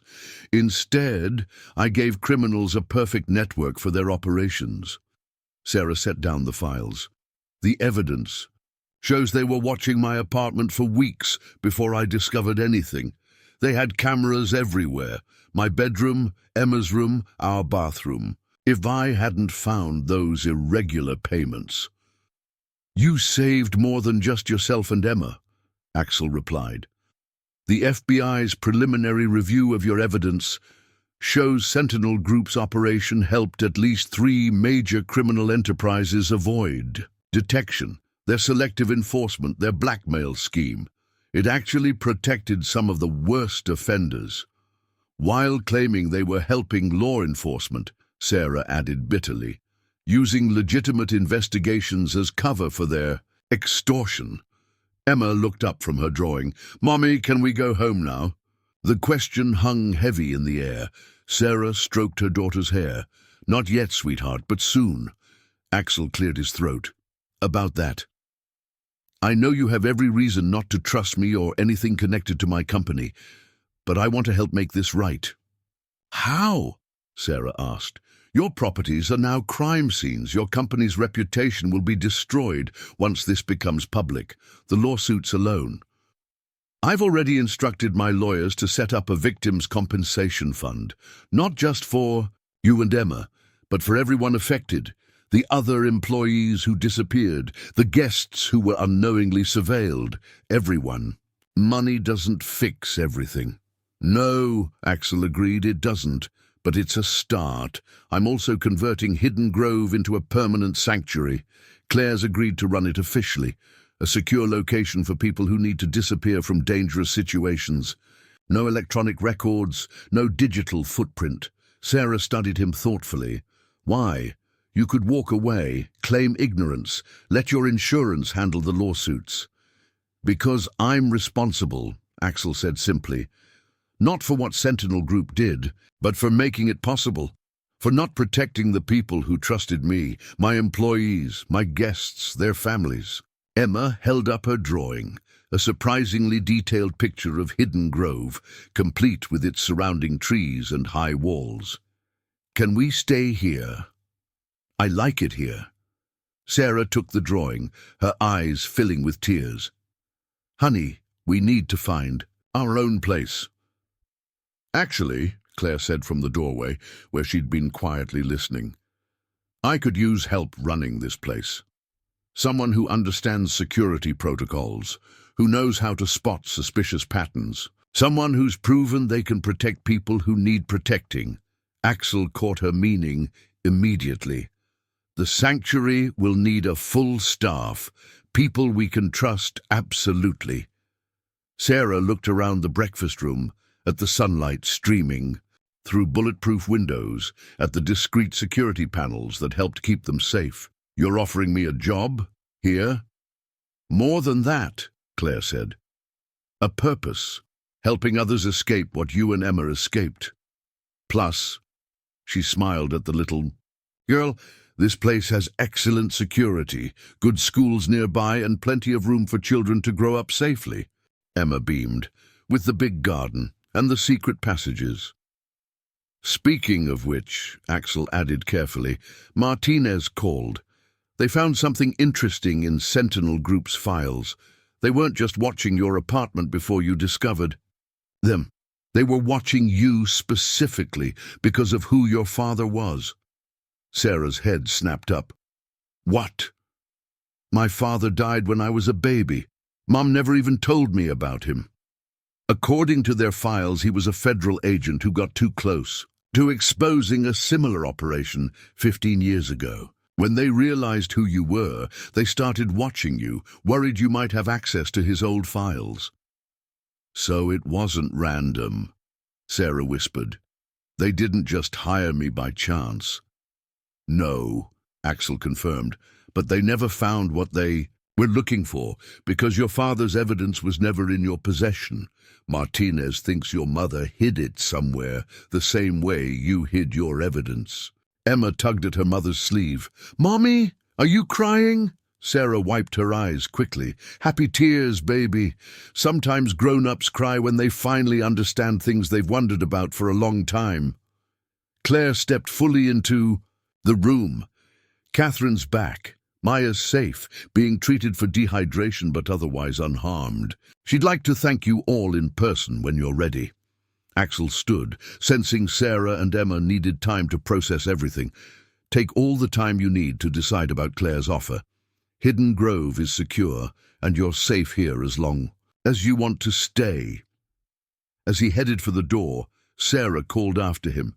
Axel, thank you, not for the offer, but for helping us expose the truth. All of it. He nodded, understanding she meant more than just Sentinel Group's crimes. Sometimes, the truth had a way of revealing itself in layers, each one healing old wounds while opening new possibilities. Outside, the morning sun illuminated Hidden Grove's gardens, where soon other families might find sanctuary, other children might play safely among the secret passages and high walls. It wasn't redemption. That would take more time and work. But it was a beginning. 1 week later, Hidden Grove hummed with purposeful activity. Claire and Sarah had begun transforming the property into a proper sanctuary, while Martinez's investigation continued to unravel Sentinel Group's extensive network. Each day brought new revelations, new arrests, and new challenges.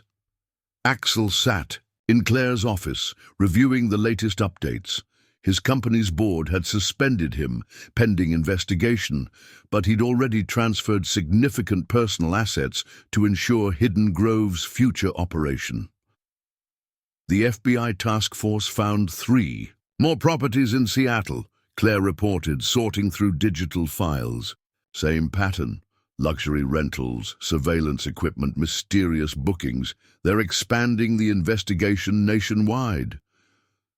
And the federal connections? Axel asked.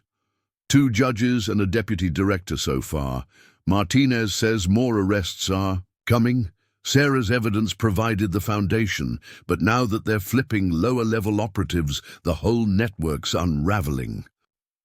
Through the window, they could see Emma playing in the newly secured garden area. Sarah watched her daughter from a nearby bench while reviewing security protocols on a tablet. The changes in both of them over the past week were remarkable. Emma laughing more freely, Sarah's shoulders no longer tight with constant tension.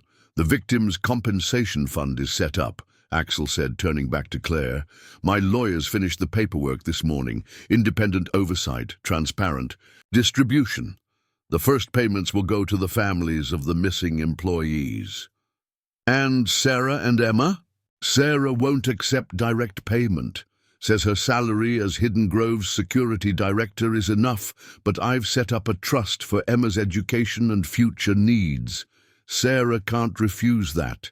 It's part of the official settlement with all affected. In families, Claire nodded approvingly. She's good at this work, you know, already redesigned half our security protocols, found weaknesses none of us noticed. Like mother, like daughter, Catherine Chen said from the doorway. She'd become a regular presence at Hidden Grove, helping coordinate with other families affected by Sentinel Group's operations. Maya stood beside her, still recovering but determined to help. The support group meets today, Maya reminded them. 3 new families arriving, all verified and cleared through Martinez's team. Axel stood. I should go. They don't need the former owner of compromised properties hanging around while they process their experiences. Actually, Claire caught his arm, they asked for you to stay, these families. They want to understand how it happened, how to prevent it from happening again. Your perspective matters. Besides, Maya added softly, you helped save my life. That counts for something. Before Axel could respond, Sarah appeared in the doorway, slightly out of breath.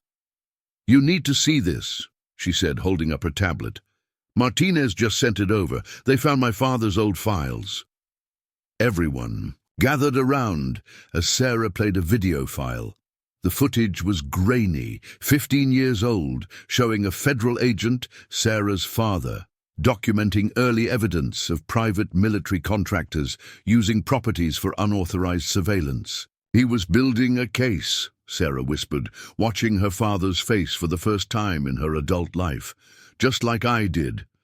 But he hid his evidence somewhere they never found it. Where? Claire asked. Sarah's eyes were bright. In a safe deposit box under my mother's maiden name. The same way I hid my evidence. Mom must have told me the strategy when I was too young to remember, knowing someday I might need it. Through the window, Emma's laughter floated up from the garden. Axel watched as Sarah unconsciously touched the tablet's screen, tracing her father's image. Your father's evidence helps establish the pattern, Claire noted. Shows how long this has been going on, how many people tried to expose it. And failed, Sarah added quietly. Until now, Axel reminded her, because you finished what he started. Your evidence, combined with his, ensures none of these people will escape justice. A chime from Claire's security system announced the arrival of the first support group families. Sarah straightened, composing herself. I should get Emma. These families, they need to see that their children can feel safe again. As Sarah left to collect her daughter, Maya touched Axel's shoulder. Stay for the meeting. Not as the owner of Coastal Haven Rentals, but as someone who helped expose the truth, someone who's trying to make things right. Axel looked around the room, at Catherine's encouraging smile, Claire's steady presence, Maya's gentle insistence. Through the window, he watched Sarah and Emma walking back toward the house, hands clasped, steps sure and unafraid. "All right," he said finally. "I'll stay." The support group gathered in Hidden Grove's main living room. Each family carried their own story of discovery, fear, and flight. As they shared their experiences, Axel saw the same pattern repeated: properties compromised, lives invaded, trust shattered. But he also saw something else: resilience, courage, and the determination to help others escape similar situations. These families weren't just survivors, they were becoming advocates, working to change laws around property surveillance and rental security. As the sun set over Hidden Grove's walls, Axel realized the sanctuary wasn't just protecting people, it was empowering them. Each person here, from Sarah and Emma to the newest arrivals, was part of transforming a place of hiding into a center of healing and change. It wasn't the future he'd imagined for his properties, but perhaps it was the one that mattered most. The transformation of Hidden Grove continued over the next month. What had once been Claire's private sanctuary evolved into a fully operational safe-house network, with Sarah's security protocols becoming the gold standard for protecting vulnerable families. On a crisp autumn morning, Axel arrived for an emergency. Meeting Claire had called. The Grand Victorian's facade remained unchanged, but inside, the atmosphere hummed with focused energy. Staff members, all carefully vetted and trained, moved purposefully through the halls, while monitors tracked activity around the perimeter. 3 more properties identified in Chicago, Claire announced, as Axel entered the command center, formerly her cozy office, now a sophisticated security hub. The FBI's expanding their investigation into vacation rentals there. Sarah looked up from her workstation, where multiple screens displayed security feeds and data analyses. "The pattern matches what we found in my father's files. They've been using the same techniques for over a decade, just updating their technology. And getting bolder," Maya added. She joined Hidden Grove's staff officially, using her experience to help new arrivals adjust. The Chicago properties were all high-profile locations, right in the city center. Axel studied the reports on the main screen. His own company's board had finally completed their internal investigation, clearing him of direct involvement, but citing catastrophic oversight failures, he'd resigned as CEO, channeling his energy and resources into supporting Hidden Grove and similar sanctuaries. "Martinez's task force made another arrest this morning," Claire continued, pulling up a news report. "Federal judge in Portland. They found evidence he was helping Sentinel Group obtain surveillance warrants under false pretenses." "How many does that make now?" Axel asked. 17 federal officials, 32 property management executives, and over 50 Sentinel Group operatives, Sarah recited from memory. Plus, they're investigating similar operations in 3 other countries. A soft alert chimed through the command center, one of Sarah's early warning systems detecting unusual activity. Everyone turned to the monitors as she pulled up the feed. 2 vehicles approaching from the North Access Road, she reported. Government plates, wait. She magnified the image. "It's Martinez." Minutes later, Detective Martinez strode into the command center, accompanied by a woman in a federal marshal's uniform. His expression was grave. "We have a situation," he announced without preamble. "The Blackwood brothers are offering to talk. They want to reveal their entire operation, all their connections, every property they've ever used." "In exchange for what?" Axel asked, though he already suspected the answer.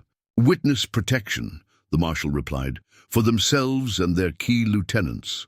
Sarah's face hardened. After everything they did? The families they threatened, the lives they destroyed? "It's not my call," Martinez said quietly. "But their information could help us shut down similar operations worldwide." The decision's coming from way above my pay grade. Axel watched Sarah carefully. The Blackwoods had terrorized her and Emma, forced them into hiding, threatened everything they loved. Her reaction to this development would influence everyone at Hidden Grove. After a long moment, Sarah spoke. "What do they know about this place?" "Nothing," Martinez assured her. "Hidden Grove isn't part of any deal. Its location and purpose remain completely secure." "Good," Claire interjected firmly, "because we're expanding. 3 new properties. In the past week, all converted to safe houses, each one protected by Sarah's security protocols." The marshal raised an eyebrow. "You're creating a network?" "People need more than just witness protection," Meyer explained. "They need healing, community, a chance to help others who've been through similar experiences." Axel stepped forward. "The Blackwoods can make whatever deal they want. But Hidden Grove's mission continues. Every property they used for surveillance will convert into a sanctuary, turn their weapons into shields." Sarah's security system chimed again, a different alert this time. She checked the monitors and smiled slightly. "The new family from Houston just arrived. Emma's already heading out to greet them with their welcome package." Through the windows, they could see Emma, now appointed unofficial welcome ambassador, approaching a car that had just passed through Hidden Grove's security checkpoint. A young boy about her age emerged, clutching his mother's hand, looking around fearfully. "That was Emma a few months ago," Sarah said softly. "Scared, running, not sure who to trust. Now she helps other children feel safe here, shows them the garden, the secret passages we've turned into emergency exits, all the places that aren't scary anymore." Martinez watched the scene thoughtfully. The Blackwoods never understood that part. They saw properties as assets, people as targets. They never realized that the real value of a place isn't in its surveillance potential or strategic location. It's in its ability to heal," Claire finished. "To protect, to transform fear into strength." The marshal made some final notes about the Blackwood situation and departed with Martinez. As the day progressed, Hidden Grove's routine continued. Security checks, counseling sessions, children playing in protected spaces while their parents learned to breathe freely again. Axel found Sarah in the garden later, watching Emma show the new boy how to access one of the emergency passages, now decorated with cheerful lights and child-friendly artwork. "Having the Blackwoods information will help protect more families," he said quietly. Sarah nodded. "I know, and maybe that's the final victory, knowing that even their attempt to save themselves will end up helping their victims." She turned to face him. "But our work here, this is the real justice. Every family we help, every child who learns to laugh again, every person who goes from victim to protector. That's how we truly defeat what they built." Above them, Hidden Grove's windows gleamed in the afternoon sun, each one reinforced, each one secure, each one offering a clear view of hope on the horizon. The sanctuary wasn't just growing, it was evolving, becoming something its enemies could never have imagined. A testament to the power of turning darkness into light, fear into strength, and hiding places into homes. As autumn deepened into winter, Hidden Grove faced its first major test since becoming a formal sanctuary. Network. Late one evening, as wind rattled the Victorian mansion's windows, Sarah's security system detected an urgent pattern of activity. "Multiple vehicles approaching all access points," she announced from the command center. Claire and Axel, who had been reviewing plans for a new sanctuary location, rushed to the monitors. "Government plates," Claire noted, studying the feeds. "But something's wrong. The movement patterns don't match any of our authorized procedures." Sarah's fingers flew across her keyboard, bringing up additional data. "They're using our security codes, the ones we gave to Martinez's task force. But Martinez hasn't logged any official operations tonight." "Could the codes have been compromised?" Axel asked, watching as black SUVs took position around Hidden Grove's perimeter. "Impossible," Sarah replied firmly. "I change them every 12 hours using a rotating encryption system. Unless—" She went pale. "Unless someone very high up in federal law enforcement authorized this." The Blackwood deal, Claire realized. Someone doesn't want them talking. The implications hit hard. If corrupt officials had authorized this operation, they'd have legitimate credentials. Hidden Grove's standard security protocols wouldn't be enough. "How many families are in residence?" Axel demanded. 17 children, 23 adults, Sarah reported, already activating their emergency systems, including 3 federal witnesses from the Seattle investigation. Through the cameras, they watched armed teams emerge from the vehicles. Their movements were professional, coordinated, not local law enforcement, but something more sophisticated. "They're here to clean house," Claire said grimly. "Make sure none of our residents can testify about what they've seen." Sarah's had moved to her emergency comm system. "Maya, initiate Protocol Omega. Get everyone to the shelter levels. Emma knows what to do. She'll help with the other children." Axel watched the security feeds as Maya and other staff members began moving families through Hidden Grove's network of secure passages. What had once been Prohibition-era tunnels and servant corridors had been converted into escape routes, each one reinforced and equipped with emergency supplies. "They're using our own security measures against us," Sarah muttered, tracking the team's movements. "They know where the standard cameras are, the regular patrol patterns." "But they don't know about your upgrades," Claire reminded her. "The secondary systems, the hidden sensors." "Or the new tunnels," Axel added.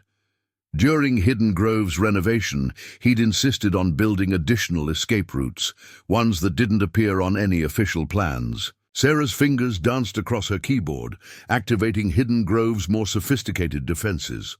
Electronic locks engaged, security shutters slid silently into place, and hidden barriers emerged to channel the intruder's movements.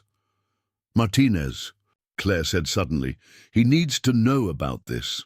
"Already trying to reach him," Sarah replied, "but communications are being jammed.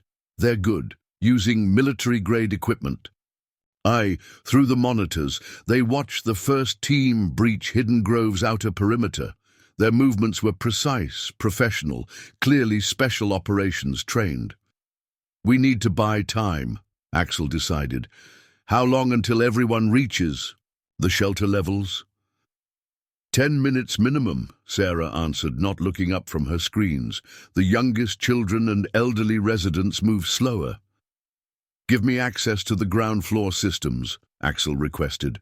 "I'll create a diversion." Claire caught his arm. "That's too dangerous. These aren't local cops or private security. They're likely black ops, here to eliminate witnesses."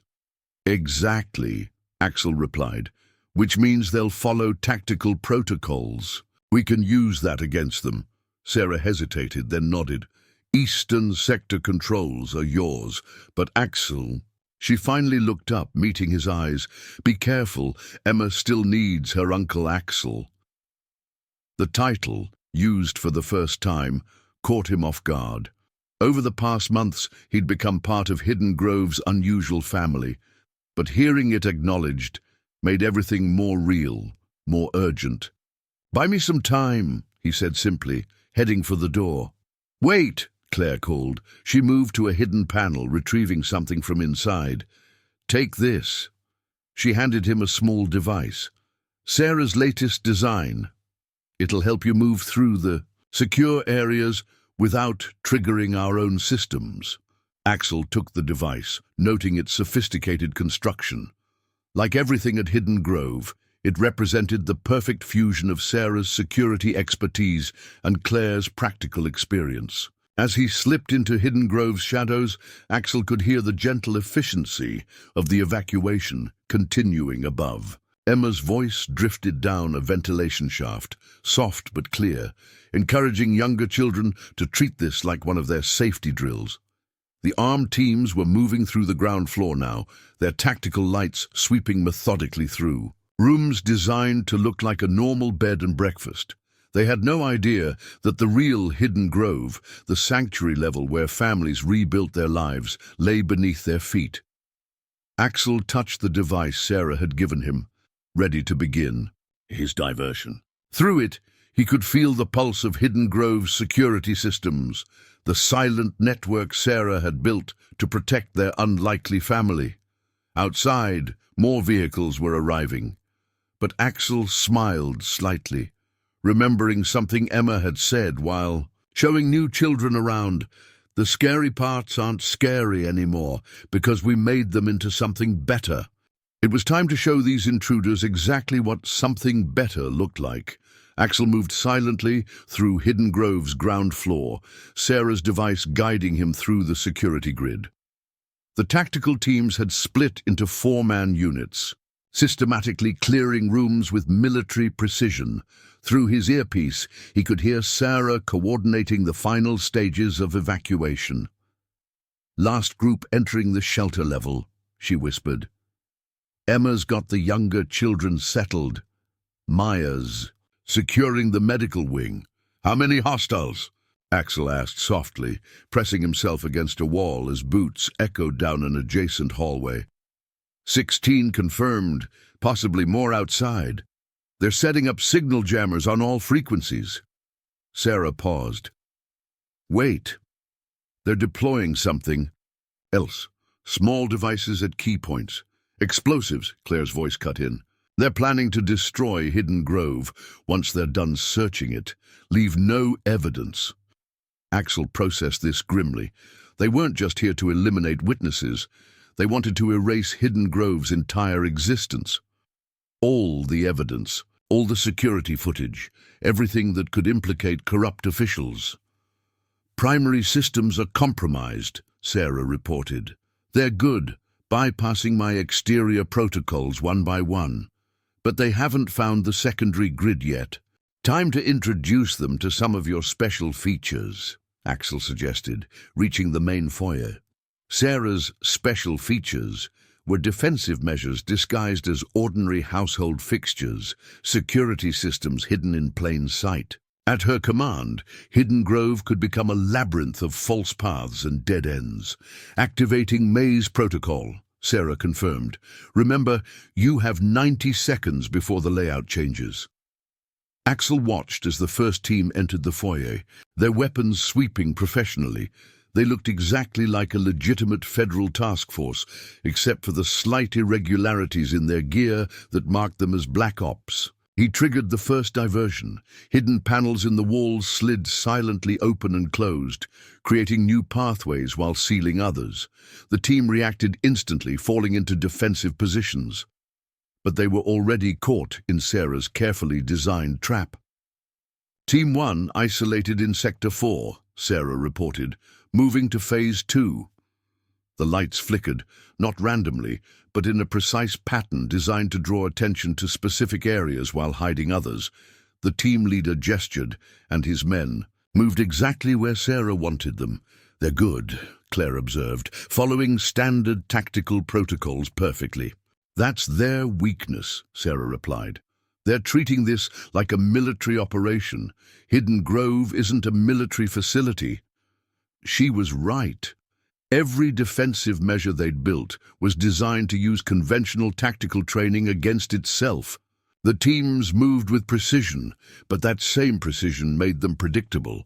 Axel reached the library just as another team passed below through a hidden passage. He activated Sarah's device, and suddenly the building's environmental systems came into play. Temperature changes, subtle air pressure differentials, and carefully timed sounds began to separate the teams further. 6 teams isolated, Sarah confirmed, initiating lockdown sequences. Through his earpiece, Axel could hear the satisfaction in her voice. These men had come to destroy her sanctuary, threatening the families she'd sworn to protect. Now they were learning why Hidden Grove's security chief was someone even the Blackwood brothers had feared. Multiple vehicles approaching from the north, Claire interrupted. Different signature than the hostiles. Martinez's task force just breached their jamming perimeter. Finally, Axel had wondered how long it would take the detective to notice unauthorized activity around Hidden Grove. The corrupt officials behind this operation had moved fast, but not fast enough. "Sarah," Axel whispered, "time to show them why we called it the Maze Protocol." "With pleasure." Hidden Grove's true defense grid activated. What had seemed like random architectural changes suddenly became a coordinated pattern. Teams that thought they were moving toward central locations found themselves being channeled to the perimeter. Those trying to retreat discovered their routes had vanished. "Martinez's people are in position," Claire reported. "They've ID'd the hostile units. Black Ops team officially listed as on training exercises in Nevada. Someone pulled strings to get them here off the books." "Send Martinez the security footage," Axel instructed. "Everything since they breached the perimeter. Let's see them explain this training exercise to a grand jury." Sarah's voice held grim satisfaction. "Already done, plus backup copies to 3 secure servers. Even if they destroy Hidden Grove, evidence of their operation is already spreading." Through the cameras, they watched Martinez's legitimate task force surround the property. The trapped teams, realizing their mission was compromised, had to choose between surrendering to actual federal agents or maintaining their increasingly suspicious pretense. "Give them one last push," Axel suggested. Sarah activated Hidden Grove's final defensive measure. Every screen, every monitor, every digital display in the building suddenly showed the same image, documentation of their illegal entry, their connections to corrupt officials, and their true mission. They couldn't destroy what was already being broadcast. "Teams are standing down," Claire confirmed. "Martinez is taking them into custody. But Axel—" She paused. "The officials who authorized this? They're still out there." "Not for long," Sarah replied. "While they were busy trying to breach our outer security, I was tracing their communications. Every authorization, every forged document, every contact they made. Emma helped me encrypt it. She's getting quite good with patterns."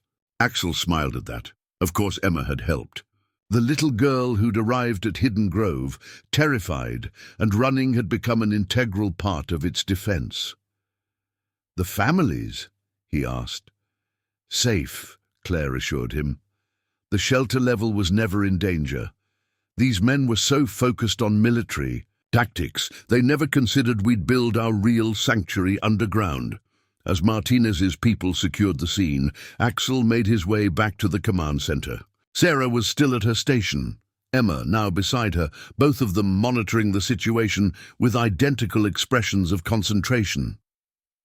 "Uncle Axel," Emma called out, "did you see how Mummy's maze worked, just like we practiced?" Sarah pulled, her daughter close, looking up at Axel with tired but triumphant eyes. "We did it. Hidden Grove is safe." "More than safe," Claire corrected. "Now everyone knows. Try to attack this sanctuary, and you'll find yourself trapped in a maze of your own making." Outside, the winter wind had died down.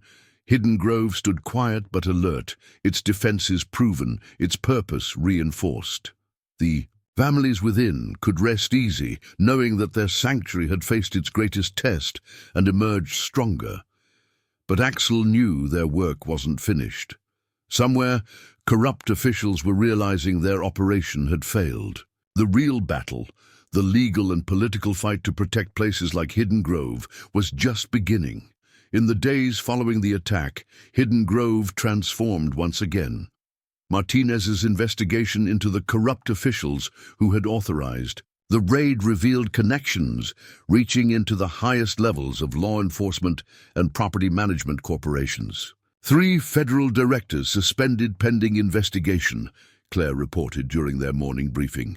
The command center had become their de facto headquarters, with Sarah's enhanced security protocols now running constantly.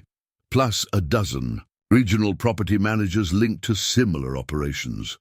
"They're running scared," Maya added, sorting through intelligence reports. After Hidden Grove's defenses exposed their Black Ops team, every corrupt official connected to their network is trying to cover their tracks. Sarah looked up from her workstation, where she was implementing additional security upgrades. Let them run. Every digital footprint, every hasty money transfer, every deleted file, it all leaves traces. Emma's pattern recognition program is tracking their movements. The program in question, a sophisticated algorithm Emma had helped, designed based on her understanding of how scared people hide, had become an essential tool in their investigation. At 9 years old, Emma had combined her experience as a fugitive with her natural gift for mathematics to create something unprecedented. "Speaking of traces," Axel said, entering with a thick file. The FBI's forensic team finished analyzing the devices they planted during the raid. State-of-the-art explosives, but with a unique signature, matches equipment stolen from a military base 3 months ago. "Another connection they can't explain away," Claire nodded. "How many properties are under investigation now?" 47 confirmed locations across 6 states, Sarah replied. "All high-end rentals, all used for unauthorized surveillance and intelligence gathering. But here's the interesting part." She pulled up a map on the main screen. "They're clustered around specific areas, financial districts, technology hubs, government facilities." They weren't just monitoring criminal enterprises, Axel realized. They were gathering intelligence on legitimate businesses and government operations too. "Industrial espionage," Maya confirmed. The Blackwood brothers weren't just running a blackmail operation. They were selling information to the highest bidders. A soft alert chimed, one of Emma's security protocols, detecting unusual activity. Sarah's fingers flew across her keyboard, bringing up multiple feeds. "Large financial transfers being initiated from accounts connected to our suspended officials," she reported. "They're trying to move their money before it can be frozen." "Too late," Claire smiled grimly. "Martinez's team already has court orders to block any suspicious transactions. The moment they touch those accounts, they prove their connection to the whole operation," Axel finished. Through the command center's windows, they could see new families arriving at Hidden Grove. The failed raid, rather than frightening people away, had demonstrated the sanctuary's effectiveness. More witnesses, whistleblowers, and threatened families sought protection within its walls. "We need to expand," Sarah said quietly, watching a young mother help her children from a car. "Hidden Grove can't protect everyone who needs shelter." "Already in progress," Axel replied. "Remember those properties we identified as part of their surveillance network? My lawyers are negotiating to acquire them through the Victims' Compensation Fund.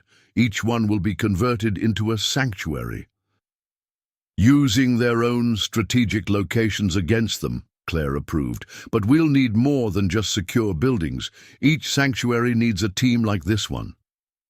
"That's why we're starting the training program," Maya reminded them. She pulled up the curriculum she'd developed, a comprehensive course in security protocols, trauma support, and sanctuary operations.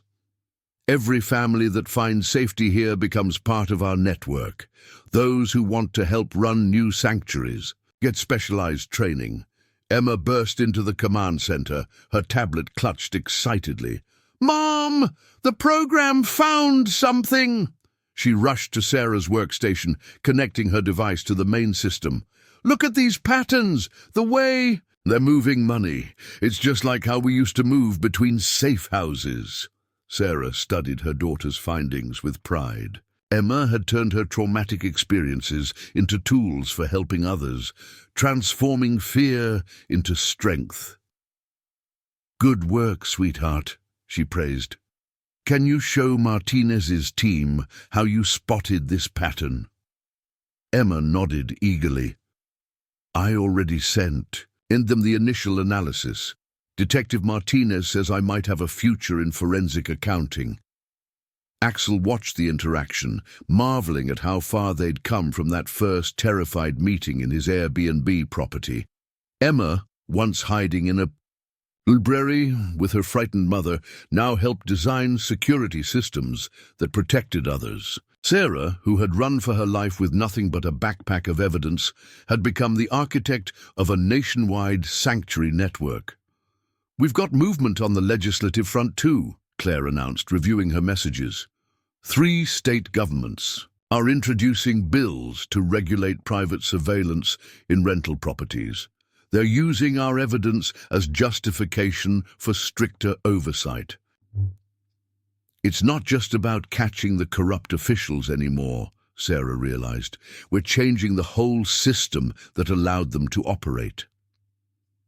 Outside, the new families were being welcomed by resident children, survivors helping survivors, showing them that safety was possible, that fear could be overcome.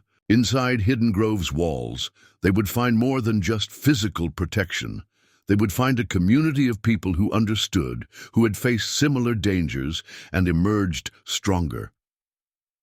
Maya's phone chimed with a message from Martinez. "The first round of indictments is coming tomorrow," she reported. 32 officials, including 2 federal judges and a deputy director. The Blackwood brothers' testimony sealed it. They thought they could silence us all," Sarah said softly, watching Emma explain her security patterns to a newly arrived teenager. "Instead, they gave us the tools to build something they never imagined." Hidden Grove hummed with activity. Families healing, children learning, survivors becoming protectors. Each person who found sanctuary here became part of its strength, contributing to a network that grew stronger with every attempted attack. The corrupt officials had tried to destroy one sanctuary. Instead, they had sparked the creation of dozens more, each one built on the foundation of lessons learned at Hidden Grove. It wasn't just a victory over those who had tried to harm them. It was a transformation of the very system they had tried to exploit. 3 months after the failed raid, Hidden Grove hosted its first official Sanctuary Network conference. Representatives from 12 newly established safe houses gathered in the converted ballroom, sharing experiences and strategies for protecting vulnerable families. Security protocols have been replicated at all locations, Sarah presented to the assembled group. The former hotel employee had become a leading expert in sanctuary defense systems. Each site has implemented Emma's pattern recognition software, along with our upgraded physical security measures. Behind her, screens displayed a map of the growing network. Former surveillance properties, now transformed into havens, glowed as secure points across the country. Each one represented families saved, lives rebuilt, and communities strengthened. "The latest statistics are encouraging," Maya added, stepping forward with her report. "In the past 3 months, our network has protected 73 families, assisted in 15 federal investigations, and helped secure indictments against 47 corrupt officials." Axel watched from the back of the room, noting how many of the sanctuary directors were former Hidden Grove residents. People who had once sought shelter here now led their own facilities, turning their experiences into expertise. Claire joined him, speaking quietly. "Martinez just sent an update. The congressional hearing starts next week. They want you to testify about the property management industry's vulnerabilities. And Sarah, she'll present evidence remotely through secure channels. Emma's helped design the transmission protocols." Claire smiled slightly. "That girl's security systems are becoming legendary in federal law enforcement circles." Emma herself sat in the front row, tablet in hand, monitoring the conference's security grid, while simultaneously teaching 2 other children how to spot suspicious patterns in data streams. At 9, she had become both a symbol of survival and a prodigy in sanctuary operations. 4 more properties acquired through the compensation fund, Axel reported. Former Sentinel Group surveillance sites in Boston, Miami, and San Francisco. Once they're converted, we'll have coverage in every major coastal region. The network is evolving faster than we anticipated, Claire observed. Each new sanctuary brings its own innovations. The Denver facility's underground tunnel system, Atlanta's cyber defense protocols. All building on what we learned here, Axel nodded. Every attack they launched against us became a lesson in how to make the sanctuaries stronger. Sarah's voice drew their attention back to the presentation. The most crucial element isn't the technology or the security systems, she was saying. It's the community we build. Every person who finds safety in our network becomes part of its strength. On cue, the ballroom doors opened as Catherine Chen led a group of new arrivals, families recently escaped from dangerous situations, seeking protection within the network.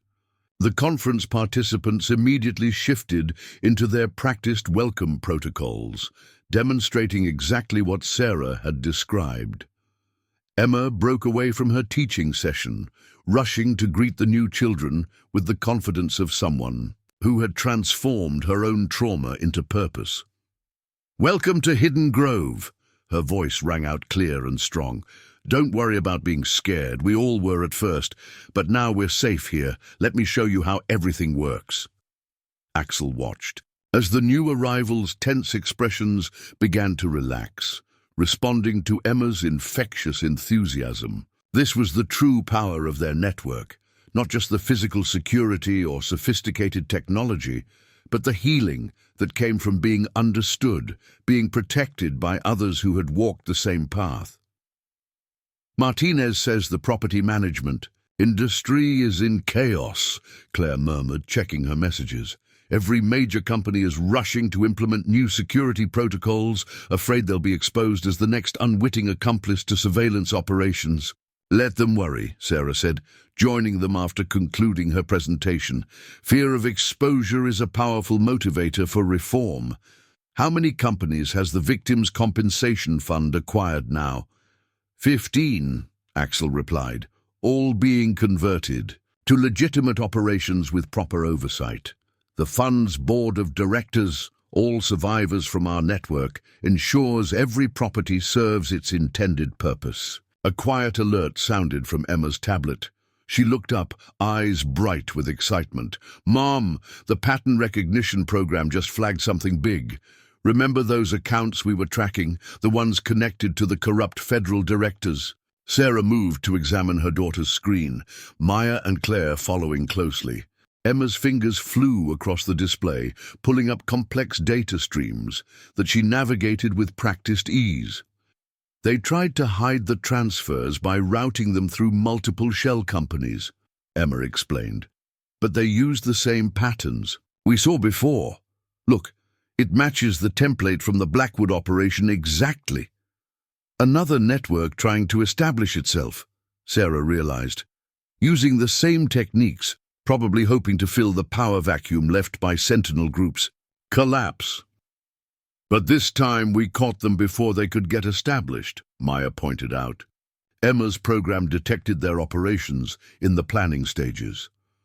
Axel watched as the conference participants gathered around Emma's display, sanctuary directors and security experts, learning from a 9-year-old who had turned her survival instincts into a powerful detection system.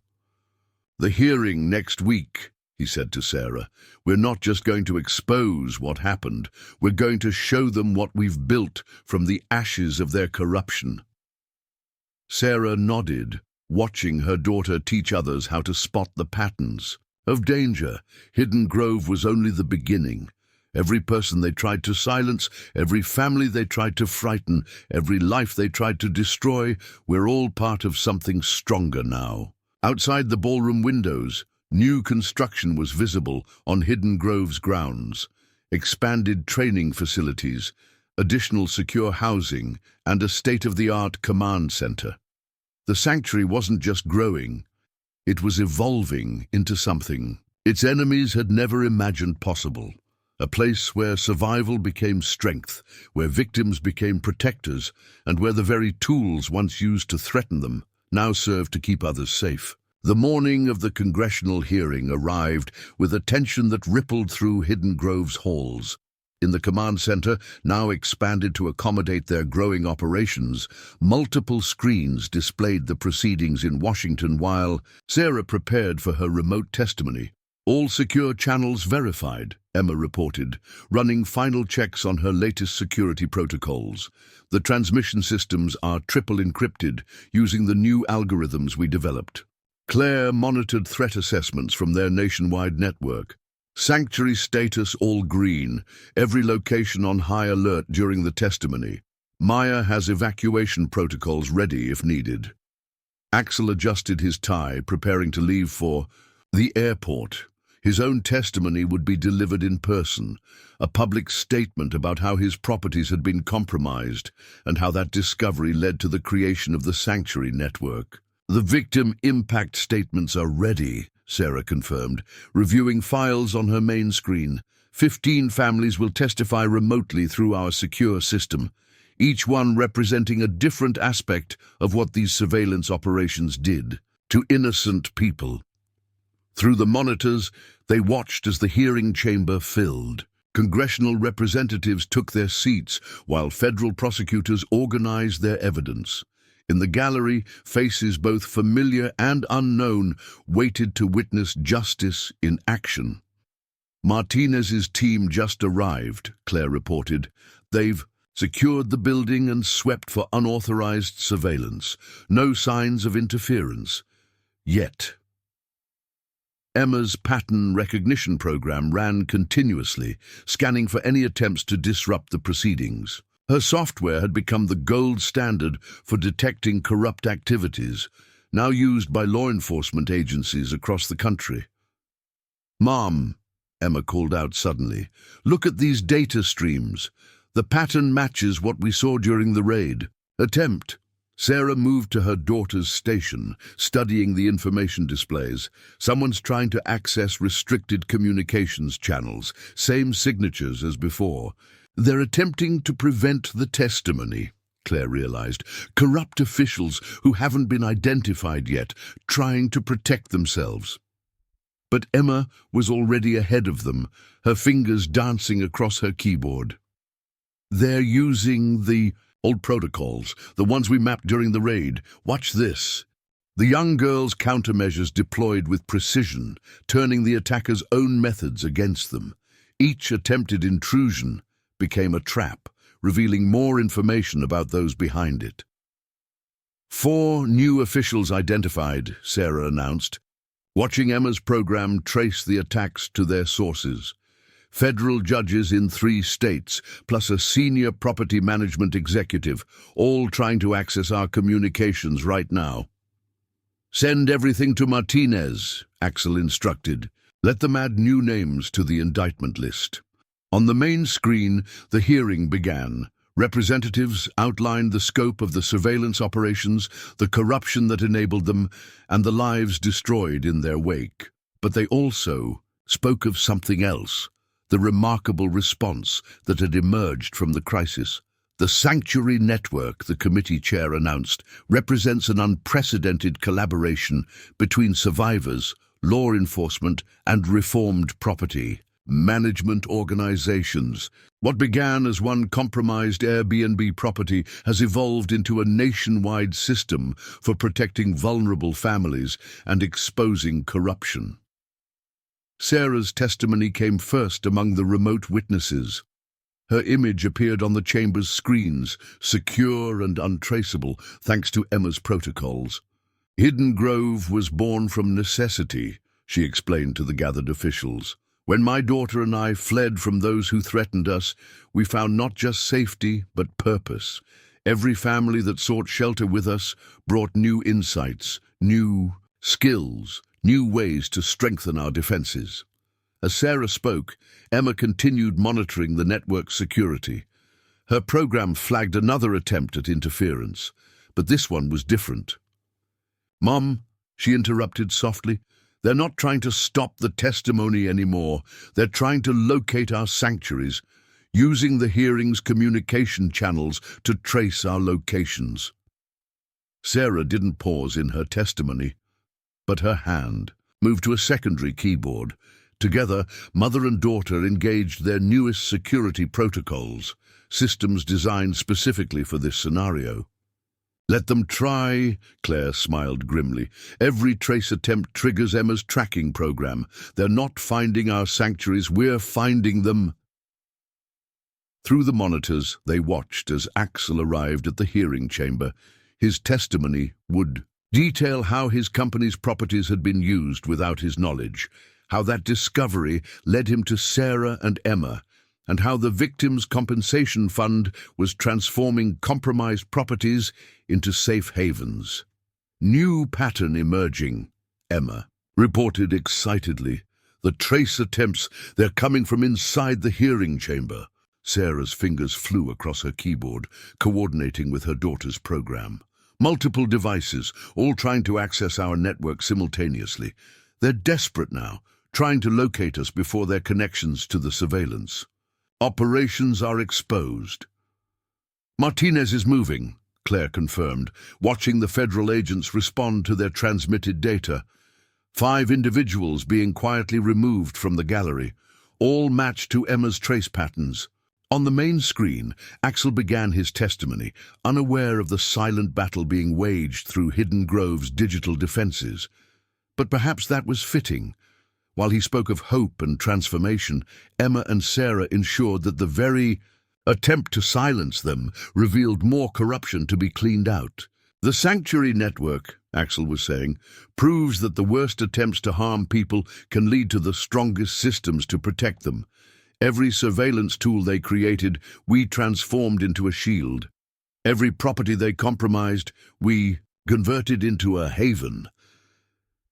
As he spoke, Emma's program continued its work, turning each attack attempt into new evidence, new names for the indictments, new proof of how deep the corruption had reached. In Hidden Grove's command center, Sarah watched her daughter work with pride. Emma's face showed the same determination she'd had as a frightened child in that Airbnb library, but now it was focused on protecting others, on ensuring no other family would face such threats alone. The hearing would continue for days, but its most important work was already happening. Not in the testimony or the official record, but in the quiet victory of a mother and daughter whose flight from danger had helped build something indestructible. The aftermath of the congressional hearing reshaped the landscape of property management and witness protection across the country. 1 month later, Hidden Grove hosted a different kind of gathering, a celebration of the network's first year and the passage of new federal legislation inspired by their work. The Safe Havens Act, Martinez announced to the assembled sanctuary directors and residents, establishes legal protection for our entire network. No government agency can demand access to sanctuary locations or resident information without going through an independent oversight committee. The Grand Ballroom, once the site of their emergency conference, now hummed with the energy of victory. Families who had arrived in terror now stood tall, many of them wearing the distinctive badges of sanctuary staff members. 17 corrupt officials convicted, Sarah added from her position near the command center's mobile station. Plus 32 property management executives and over 60 private security operatives, all exposed through Emma's detection programs. Emma, now recognized as the network's chief security architect despite her age, demonstrated her latest software upgrades to a group of fascinated federal agents. Her trauma-informed approach to pattern recognition had revolutionized how law enforcement detected corruption. The Victims' Compensation Fund just acquired its 20th property, Axel reported, joining Sarah at the security station. Former surveillance sites being converted into sanctuaries at a rate of 2 per month, each one staffed by survivors from our network.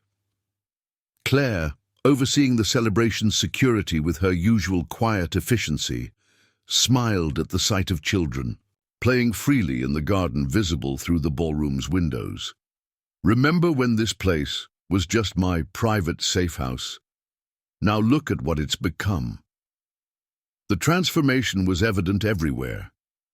Hidden Grove's grounds had expanded, incorporating adjacent properties into a comprehensive sanctuary complex. Training facilities, counseling centers, and secure residences surrounded the original Victorian mansion, all protected by Sarah and Emma's innovative security systems.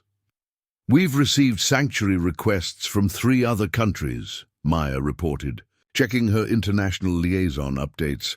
"The network model is spreading. Survivors in Europe and Asia want to establish their own versions of Hidden Grove."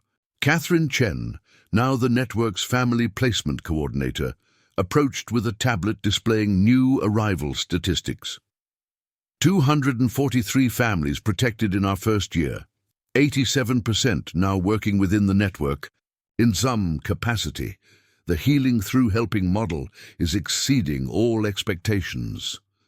Sarah watched as Emma led a group of new children on what she called her safety adventure tour, showing them how Hidden Grove's security features made it an impenetrable fortress, while managing to make it sound like an exciting game.